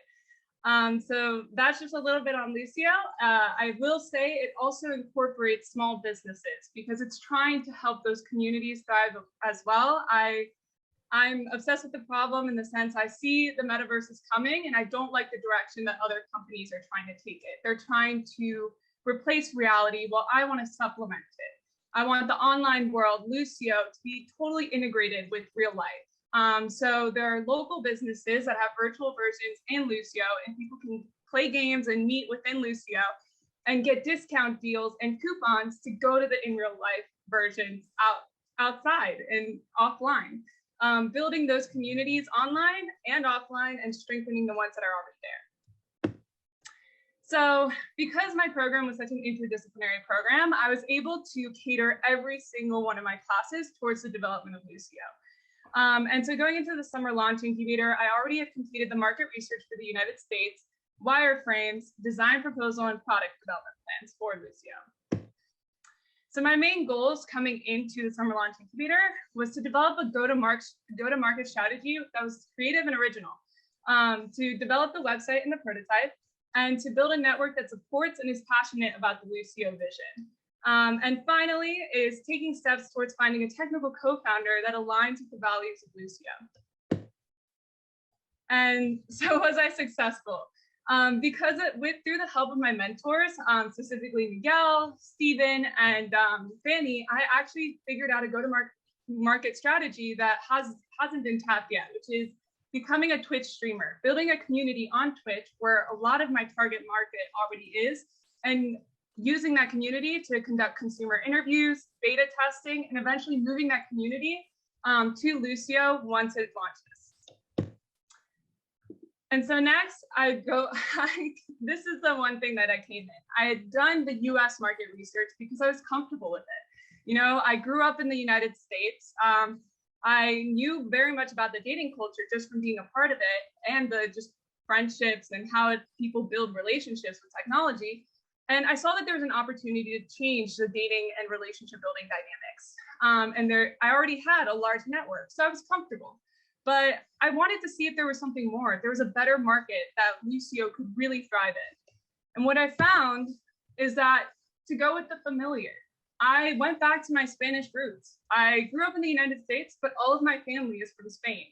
And I've grown up going to Spain, making friends, seeing how the culture is there. And I found out that the dating and relationship dynamics are already aligned with Lucio's vision. People are very used to becoming friends prior to trying to make that romantic connection. And I also found it's a very untapped market. I did not know that there was such a huge gaming culture within Europe. And so there are 292 million mobile gamer women that Lucio could onboard or get on the application that would help solve any gender disparities that a lot of dating applications have. And so I'm currently growing my network. I have a lot of connections from my time studying abroad in Barcelona, which is a technological and entrepreneurial hub now in Europe. And my mentor, Fanny, has been really, really helpful in connecting me with people across Europe. And so with product development, I actually completed the website all myself. I designed and developed it. I have Spanish iterations, and then I also have an iteration for the European market that includes all target market research. Here we have the video of the prototype development. It's a demo video I created. It's a little long, so I can't show the whole thing, but you can go to lucioapp.com in order to see more about how the application works and the different gameplay that you can do. And so team development. I did build a network of more than 60 VCs, entrepreneurs, mentors, and specialists in the tech industry, including in companies from Microsoft, PlayStation, who really, really support the mission and are passionate about Lucio. And they have been helping me by connecting me with other people within the industry, and specifically in order to find people who are indie game developers. In the United States and in a lot of markets, indie game developers tend to be tossed to the side because of the big gaming corporations. I want Lucio to be a place where these indie gaming developers can let their game shine and see how people connect over gameplay with their creations. So Lucio's current needs. I did not find that technical co-founder yet, so I'm still looking. If anyone is interested and has technical capabilities in video game development and design, and is really passionate about Lucio's vision, please contact me. If you're a video game developer who wants to have your games on the platform, again, the more the merrier. And I'm also asking for $150,000 to fund the initial MVP development with the whole metaverse aspect involved, and to onboard the indie video game developers and pay them what they deserve. So my key learnings from SLI. So I have three main mentors throughout this process. Stephen Minning was my mentor from prior to Summer Launch Incubator. He was one of my first professors in the CCT program, and he has been with me every step of the way. And he taught me the power of the Georgetown community. I was so terrified of entrepreneurship, and he was the one who really gave me the confidence to just put myself out there and do the GC pitch competition and apply for Summer Launch. And even though I was nervous and anxious, I ended up realizing that it was such a collaborative and beautiful community. As you've seen here today, everyone is so supportive and trying to help each other out. So that was one of my greatest learnings. It's not be afraid. And if you're nervous, there are people there to help you out and you're able to help others out. And then from Fanny, I learned familiarity over comfort. If you're comfortable, that can lead to complacency, but there can be some hidden gems in familiarity, things that you might have overlooked. I completely overlooked my roots. If I hadn't looked into the European market, I wouldn't have realized how much of an untapped potential there was there. And then from Miguel, I learned to tap the resources that are already available. I was trying to think of creative strategies, and that's when we were brainstorming, a brainstorming session together. We thought of Twitch, and we're like, this is something that we could utilize in order to help you grow Lucio. So those were the 3 key learnings from the Summer Launch Incubator. And I just want to say thank you to everyone in the Georgetown community who has helped me so far with Lucio. I would not have gotten there without them, and specifically my mentors and Ben and Amy and the rest of my cohort. You guys have been incredible, and I really hope to see you on Lucio one day. Thank you, Victoria. We're all joining right after this. We are so excited about your vision and where you're going to take this. And like I said, when you start doing in-person activities as well, we'll be over at the Canary Islands with you. Yes, please come visit. So mentors, Fanny and Miguel. I know Fanny's been on a train in France somewhere. So Miguel, talk to us. Yeah, and I have permission from Fanny to speak for both of us.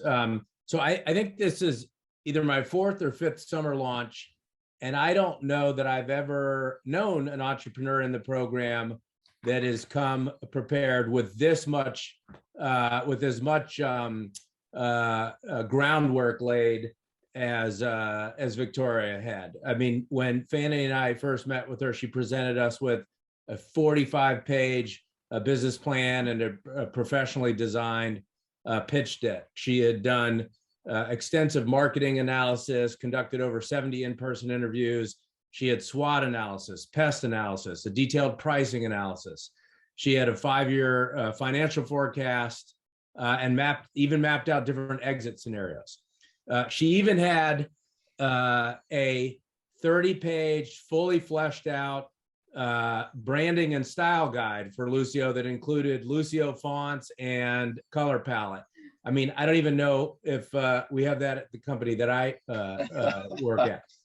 So while I was impressed, I think we might have also been a little worried because when you've done that much work up front, you might be a little less open to the feedback and the guidance and the advice. But that is not who Victoria is. She is, I think, intellectually honest with herself. She knows what her limits are, and she is what they would say in the athletic world, coachable. She wants to learn, and every conversation we had was a back and forth, a give and take. She has a strong, clear vision, and she knows what she wants, and she's marching towards that. But she's open to considering different approaches. And I think sometimes in entrepreneurism, good old-fashioned common sense and good judgment is underestimated.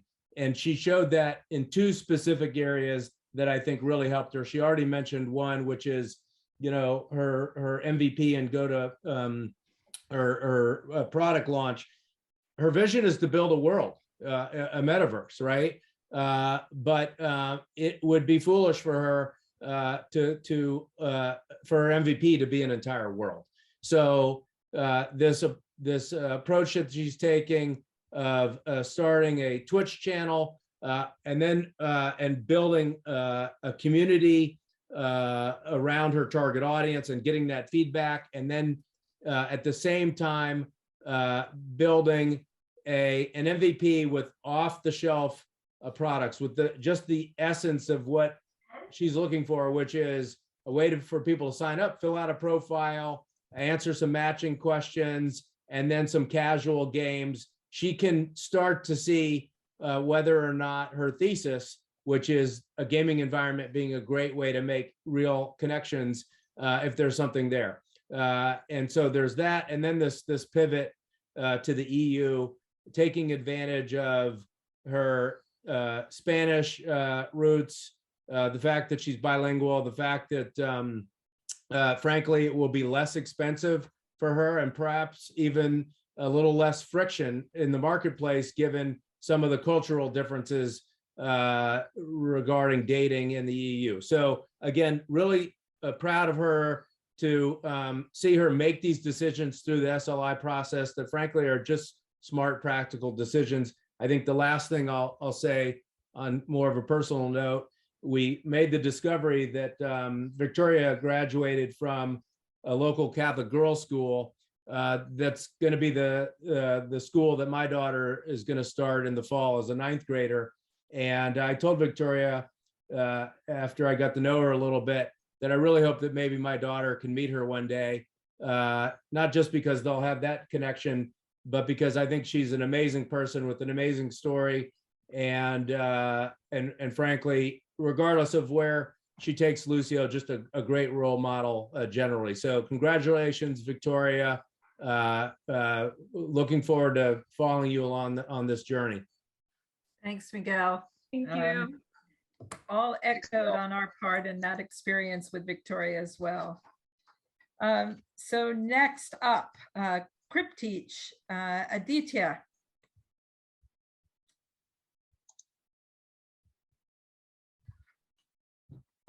Just gonna go ahead and share my screen. I hope you guys can see it.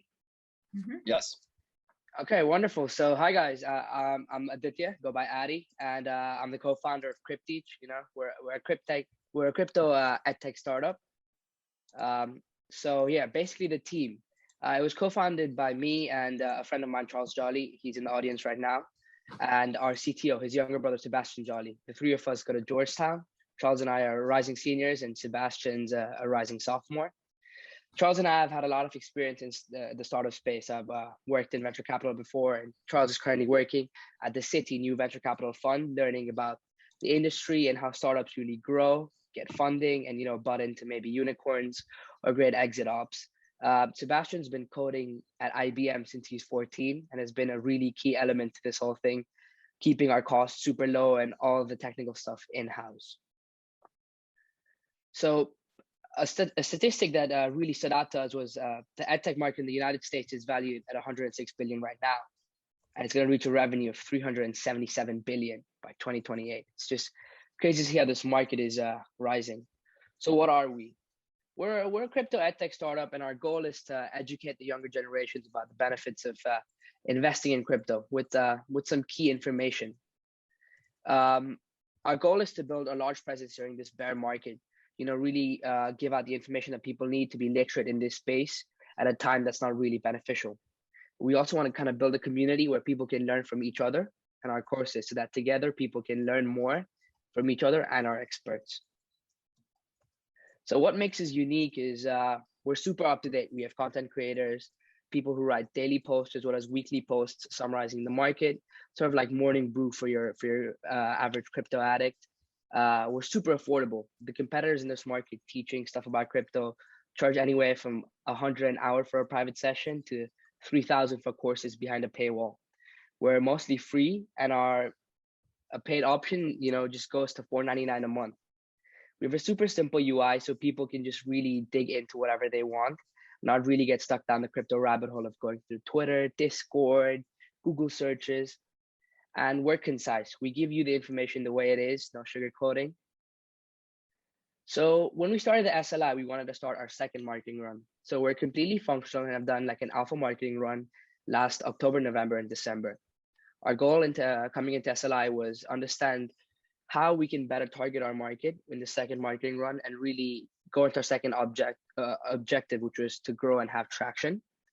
And our third objective was we wanted to gear up for a seed round. So through the SLI, we have all our marketing material ready, and through information from mentors, Harry and Dylan, we were able to see that the best way to launch a campaign was to target Twitter and Facebook. And by Facebook, we mean Instagram, Facebook ads. We're gonna go ahead and start putting out paid tweets to get a lot of attention of people from the crypto market, because a lot of the crypto users are really diverting to Twitter for their information now. Our marketing run, combined with the new content that Harry helped us look at, will help us build traction, and we start to hope growing completely by the end of July. With the help of our mentor, Dylan, we have a completely updated financial model, perfect to the industry standards, and a data box for investors so that they can look into it and find relevant materials like our org charts, financial models, incorporation papers, and a company memo. And we took advantage of the tough situation that we're in to further develop our platform. And a great analogy I heard during this whole thing was what's happening right now is the 2008 of crypto, and a time where literacy is key. And this really motivated us to, look at our platform as a way to educate people on how to better use their skills and, kind of make money during this time where crypto is in a bear. Our next steps are we're going to launch our marketing campaign very soon. We're aiming to build partnerships like get verified from Coinbase, Binance, as well as other crypto platforms that we can have like a kind of code sharing way. Once a person gets educated on our platform, they can go ahead and join them. Or if people have questions on their platform, they can come and ask our community about them. And then our last one is to find a potential seed investment so we can really scale this business up and have the right people looking at it with the right amount of people on our website. We want to raise 100,000, and the primary focus of our seed fund is to really scale our company to the max. A benchmark we set is we want to reach 10,000 users in 2 months of raising the seed fund. And we want to build better service to accommodate, these 10,000 users and get more content creators. So we have a super steady flow of information, new content, and people to answer questions about anything our users want to know. The allocation would be 50% towards marketing, 5% towards servers, 15 to courses, 25 to web services and incentives for people on our team, and then 5% cash on hand. And these are our revenue forecasts, where we're super profitable in the long run because our costs are super low, because most of our tech stuff is done in-house, and our main costs are really just marketing and paying for content. And through the SLI, we really want to reach these goals and kind of have Crypteach be the new Coursera or the new Khan Academy everybody talks about at home, but when it comes to DeFi and everything, Web 3.0. Thank you so much, guys, for listening. Check us out at crypteach.io. We're completely operational. Any information you need, you can reach out to me. My email's here. And thank you so much, guys, for this opportunity. Congratulations, Adi, on an amazing amount of work that you've done in just a short period of time to crystallize, your business opportunity. I'm excited about it. And I think you're right about the 2008. That was a time for entrepreneurs to develop and grow and take the time to learn the market and ready when it recovers. And you're right there. So thank you. Let's hear from your mentors, Harry and Dylan. Harry's going to talk. Great. Hey, I think it's worth noting how Adi was hungry to learn and very receptive to feedback. We gave him a ton of feedback on the revenue model that required a lot of major changes. He said he would make those changes without hesitation. He and his CTO have been hard at work from the very start since our first meeting. We advised him on marketing, content, how to set up a data room, and what investors wanted to see. He immediately began putting the finishing touches on getting a Dropbox set up, for example, with some of the materials we mentioned. He's a go-getter, and it's clear that he's passionate about the business and doing whatever it takes to build out the product, network, and learn how to pitch to investors. On a personal side, I think we were also able to really connect. I work in crypto for my business right now, and we were able to commiserate on this down market. But also, as you mentioned, Amy, I was able to shed some light and advice on 2008. That was when I was graduating undergrad. And so coming out and being entrepreneurial, launching my own ventures, and being where I am at today in crypto, I believe that it was a really good match for us.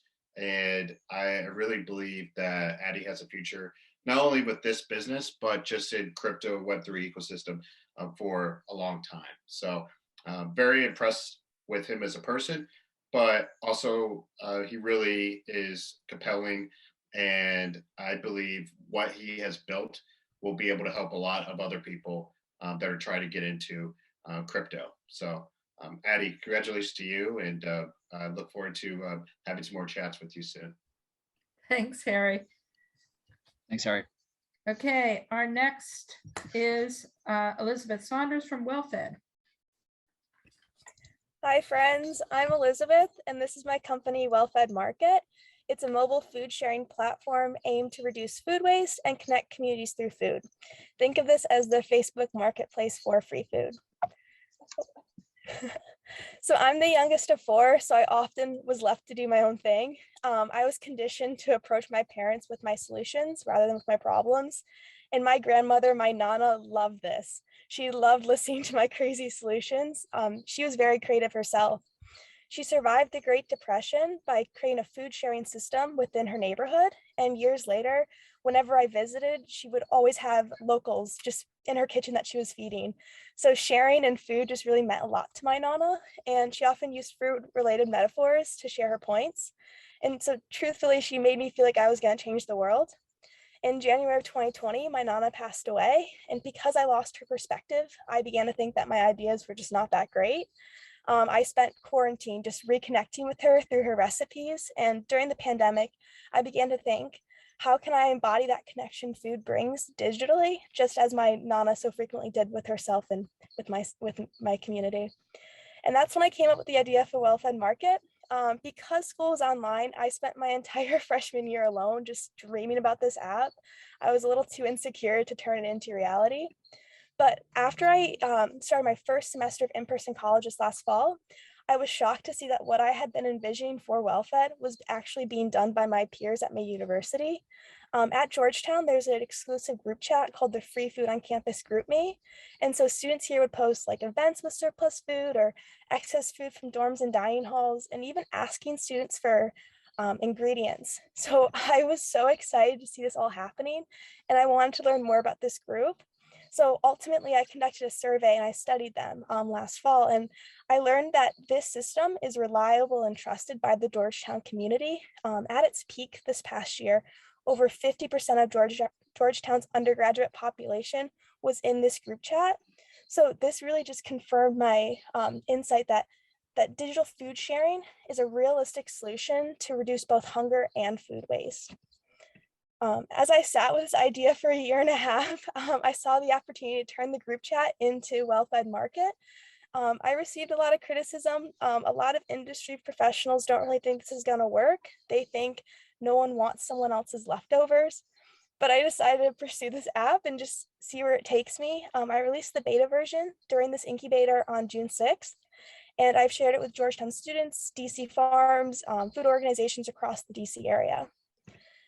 Coming into this incubator, I had three main goals. The first was to release this beta version and receive feedback. Through hundreds of emails and one-on-one Zoom calls with my users, I've added new features to make my food sharing system more tangible than a group chat system would have provided. I also have added multiple streams of revenue that will continue to allow me to scale. My second goal was to develop a team of trusted advisors and mentors. I'm a collegiate athlete on the ultimate team sport that is rowing, and so I know that working together is critical for success. So if what I'm sharing resonates with you, I would love to get connected. And then lastly, my third goal was to figure out how to scale my app from the Georgetown bubble into the DMV. And so similar to Amazon lockers, I'm exploring the possibility of centralizing my system through refrigerated lockers. So as I work to raise $4,000 to implement this type of locker system, I'm solidifying my proof of concept with the Georgetown Office of Sustainability, and they're helping me craft up my MVP. So what this SLI program provided me was much bigger than the goals I anticipated. I needed confidence, and realistically, I think I found that here. From my mentor, Lane, I learned that being an entrepreneur is lonely and that I needed to find my community. This month, I spent over 60 hours a week at the WeWork on Mass Ave working on this company. I'm a natural introvert, so I forced myself into this community to be vulnerable and to grow. And so I'm so thankful for Lisa's advice. From Lane, my other mentor, I learned the story behind Airbnb, and I learned that sometimes good ideas start off as polarizing.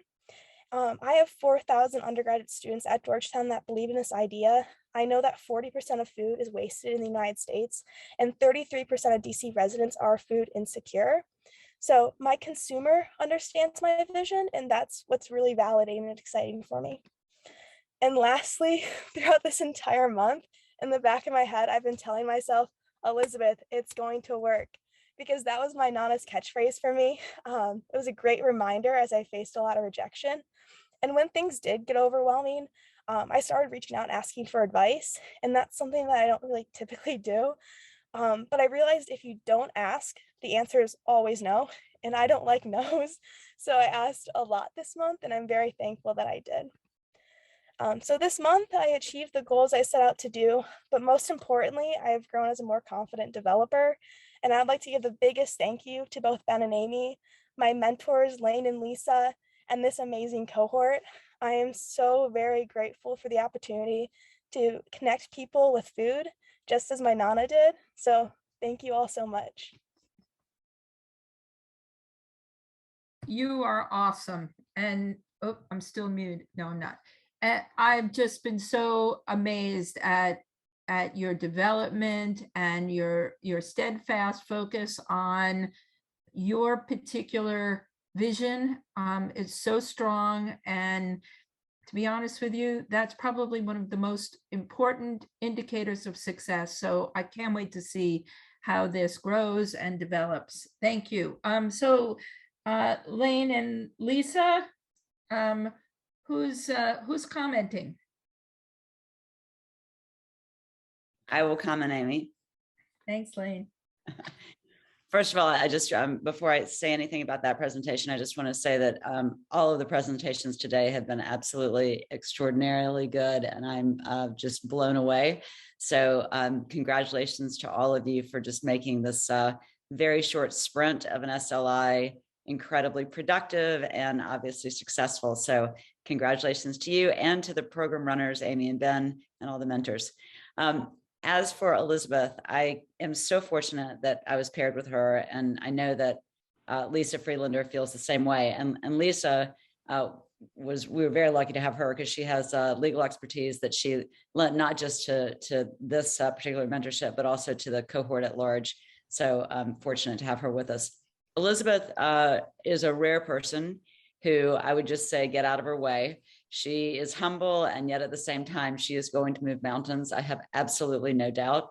I love that she questions what advice she's being given, but not just pushes back with no reason, goes out and says, I'm going to find out what my customers like. And then if I have a groundswell of customers who are saying that they believe in it, says, I think this is going to work. You have to have that attitude in order to make it as an entrepreneur, because you will hear no so many times, and you will come across so many doubters. And so I think that you have this core strength in you, Elizabeth, that is going to take you a very long way as a founder. I love that you are so passionate from two angles. One is food accessibility. Food security is a huge issue right now. And while this isn't exactly food security, it is food accessibility, and it's reducing food waste. And all of these issues surrounding food are very near and dear to my heart as well. So it's nice to see an entrepreneur like you entering into this space. And the other thing that's so extraordinary is the personal association you have because of your Nana and the way that you are so kindly remembering her legacy. And that will fuel you in times that are difficult, because you're doing this for a very personal reason, as well as a practical reason and a social impact reason. So all in all, I just want to say congratulations. It has been such a pleasure, and I look forward to continuing to work with you, hopefully long after SLI is over. Thank you. Thanks, Lane. Thanks, Lane. And thanks for running this program before too, and your kind words for this amazing cohort. So last but not least on the docket here is another amazing Georgetown success story that launched their unbelievably exciting entry into the market. So Julian and James, we're excited to hear your presentation. Fantastic.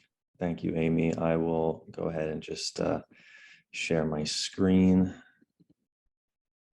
Let me know if you could see. We've got it. Yep. All right, great. We are Team Reservoir, and our goal is to bring higher education into Web3. Tell you a little bit about myself and my co-founder, Julian. I've got just shy of 10 years in enterprise software sales experience, and Julian just shy of that in real estate investment. We bring a really diverse background and kind of skill set to our project here, to our company. We do have some commonalities. We are both MBA candidates at Georgetown, rising second years. We both have a strong entrepreneurial spirit, and we both look fantastic in black t-shirts. When I first met Julian, one of the things that we initially bonded over was the terrible experience we had applying to grad school. Specifically, one of the most challenging ones was obtaining copies of our diplomas and transcripts for our application. We kept asking ourselves, why don't we just have digital copies of our records? We have digital receipts for airplane tickets, for t-shirts. Why don't we have it for probably one of the biggest investments we'll make in our lifetime? After graduating, student records are shipped off to third-party providers to manage diplomas and transcripts. But by outsourcing this responsibility, universities essentially sever the relationships that they have with students. Not only does this impact students, this disconnect, but it also impacts universities. This disconnect here really makes students effectively get taxed when having to certify their transcripts. And in addition to that, universities struggle to really connect with and activate their alumni base at a pretty alarming rate. The average alumni giving rate nationally is 8%, which really equates to around a billion-dollar, multi-billion-dollar, frankly, shortfall for the operating budgets of thousands of universities across the country. This is the problem that we're trying to solve. Our vision is that upon graduation, students will be issued a digital NFT diploma that exists forever on a blockchain. By creating that permanent digital relationship with students, universities can now have a new way to activate and engage with their alumni base like never before. In addition to that, because it exists on a blockchain, some of the very core elements are authenticity and proof of ownership. Our vision is to now allow students to essentially self-verify themselves, whether that's applying to university, applying to a job, even potentially verifying their own credentials on LinkedIn or other platforms. We feel like we can shift the narrative of an NFT away from a monetary value to one of utility. By creating this kind of network effect, we really think this could be a tool for universities to then understand more about their alumni base once they leave the four walls of the university, and come up with new programs and campaigns to further activate that alumni base. We recognize this is a pretty grand vision, and it's going to take a lot of work to really change the mindset of folks around NFTs, from cartoons to actual legitimate documents. But we knew we needed to start somewhere. And that's where we're at today. We're kind of in this issuing phase of our journey, where we needed to get a university to say, you know what, we believe in this vision and this approach, and we'll do a pilot. And we've had some traction there, and that's what Julian will touch on now. Yeah, so as Amy mentioned, we got Georgetown McDonough to sort of buy into our vision that James has expanded on, and they were our pilot, our test case for this idea. So in May, we launched a pilot program with MSB's undergraduate program and delivered 350 NFTs to the graduating class of 2020, who came back to campus to officially walk after having their senior year derailed by COVID. And currently, this is the largest NFT program implemented by a university to date. So we're off to a pretty promising start with our thesis here.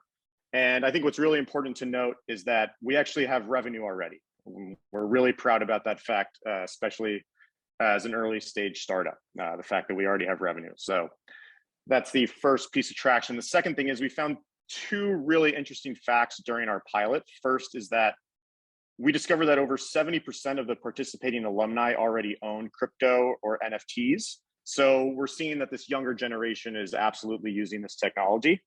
And secondly, we kind of validated our thesis here in that it was extremely difficult to reach these alumni, even though they had only graduated just 2 years ago. The alumni office helped us and provided us with a roster of the class's school email addresses, but many of them were already barely checking it. It was not something that they were, tapping into at all, really. So we already found that it was this link between alumni and their alma maters is already, it's already broken.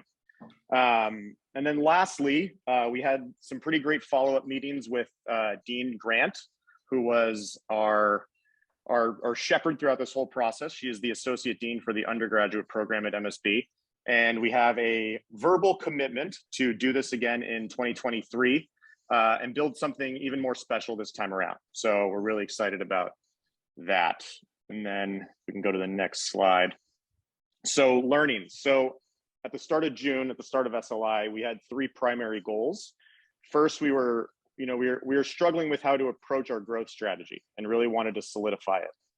Our ultimate vision is to build a comprehensive platform that universities can access through their internal systems, but neither James or I have the technical chops or, frankly, the requisite capital right now to build such a platform. So we, with our mentors, kind of came to the decision that we would continue acting as a consulting firm in the short term and focus solely on diplomas until we have secured more commitments from universities, and then eventually use that traction to secure funding to build a full service platform that is capable of creating more than just diplomas. Secondly, we wanted to assemble a database of universities so that we could begin developing somewhat of a proprietary scoring system, a ranking system to help guide our outreach to schools. We are incorporating different statistics, everything from the endowment size of universities to their alumni participation rates and a bunch of different metrics. And we actually brought on an intern for the summer. So he's a current undergraduate student at MSB, a rising sophomore with a serious passion for crypto. We're finding that a lot of the undergrads have a passion for crypto, so that's great. And he's been helping us put together this database, and we've been moving along really well on this front.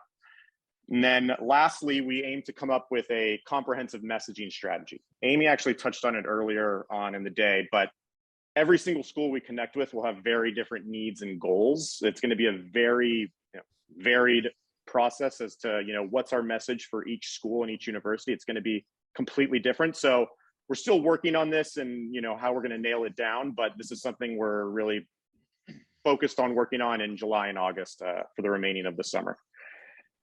And what's next? So these are kind of the 4 steps that we see Reservoir taking on over the next few months. So we want to finalize our value prop, our messaging and marketing. And then once we have that nailed down, which should be pretty soon, our plan is to start pitching Reservoir to the other schools on campus at Georgetown. And then from there, hopefully we sign up the rest of Georgetown, and then we can move on to a few more universities to really validate our thesis and this business model. And then once we have that kind of traction and that kind of success, go out and raise some funding to build this platform and really grow from there. Lastly, please follow us on Twitter and Instagram. We have our social handles there for you guys to check out. We're pretty active on Twitter, still gearing up the Instagram, but expect to see more from us on our social pages. And if anyone in the audience knows any investors focused on the blockchain or edtech space, or has connections with administrators at universities across the country, please pass them our way so we can tell them a little bit more about Reservoir. And I know we're the last team, so I just wanted to say thank you to everyone, Jeff, Ben, Amy, and our mentors, Rick and Brian. They were extremely helpful. And thank you, everyone. Thanks, guys. Wow. I've just been so overwhelmed with the confidence in which you present that opportunity.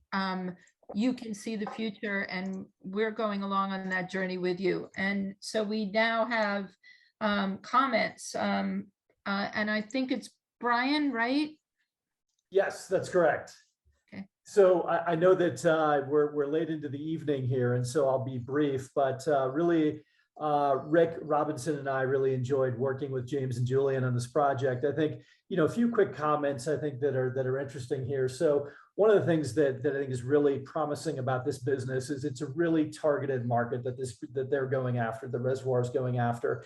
Higher education, it's a known market. There's 4,000 schools. There's a lot of TAM. That's 4,000 schools in the country, 20,000 globally.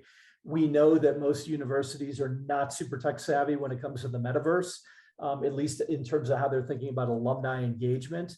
And so the other thing, having worked in higher ed for many years, it's a very easy market to target. There's lists, there's universities, many universities act in similar ways to one another. There's also a lot of companies who've done really, really well in that space that they can follow. They can try to replicate their pathway. Blackboard, started by a Georgetown alum. You think about Blackbaud, Salesforce.org, I should say, their higher ed division, Instructure, Pearson, the list goes on.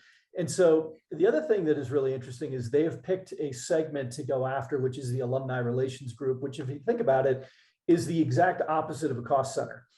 They are the ones who are actually thinking they're the primary driver of revenues for the university. And you think about the stats that they shared and how dismal that is. I think I also saw a stat that 95% of university giving comes from 5% of the alumni base.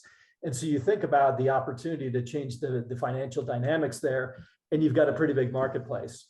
Another thing that I think we love about this business is, how cool is it that they founded the business with their first customer? What a great foundational story to be able to really recognize that there is something here, and what better than starting with your first customer being Georgetown University. Love the idea of going after the rest of the colleges and then really expanding from there.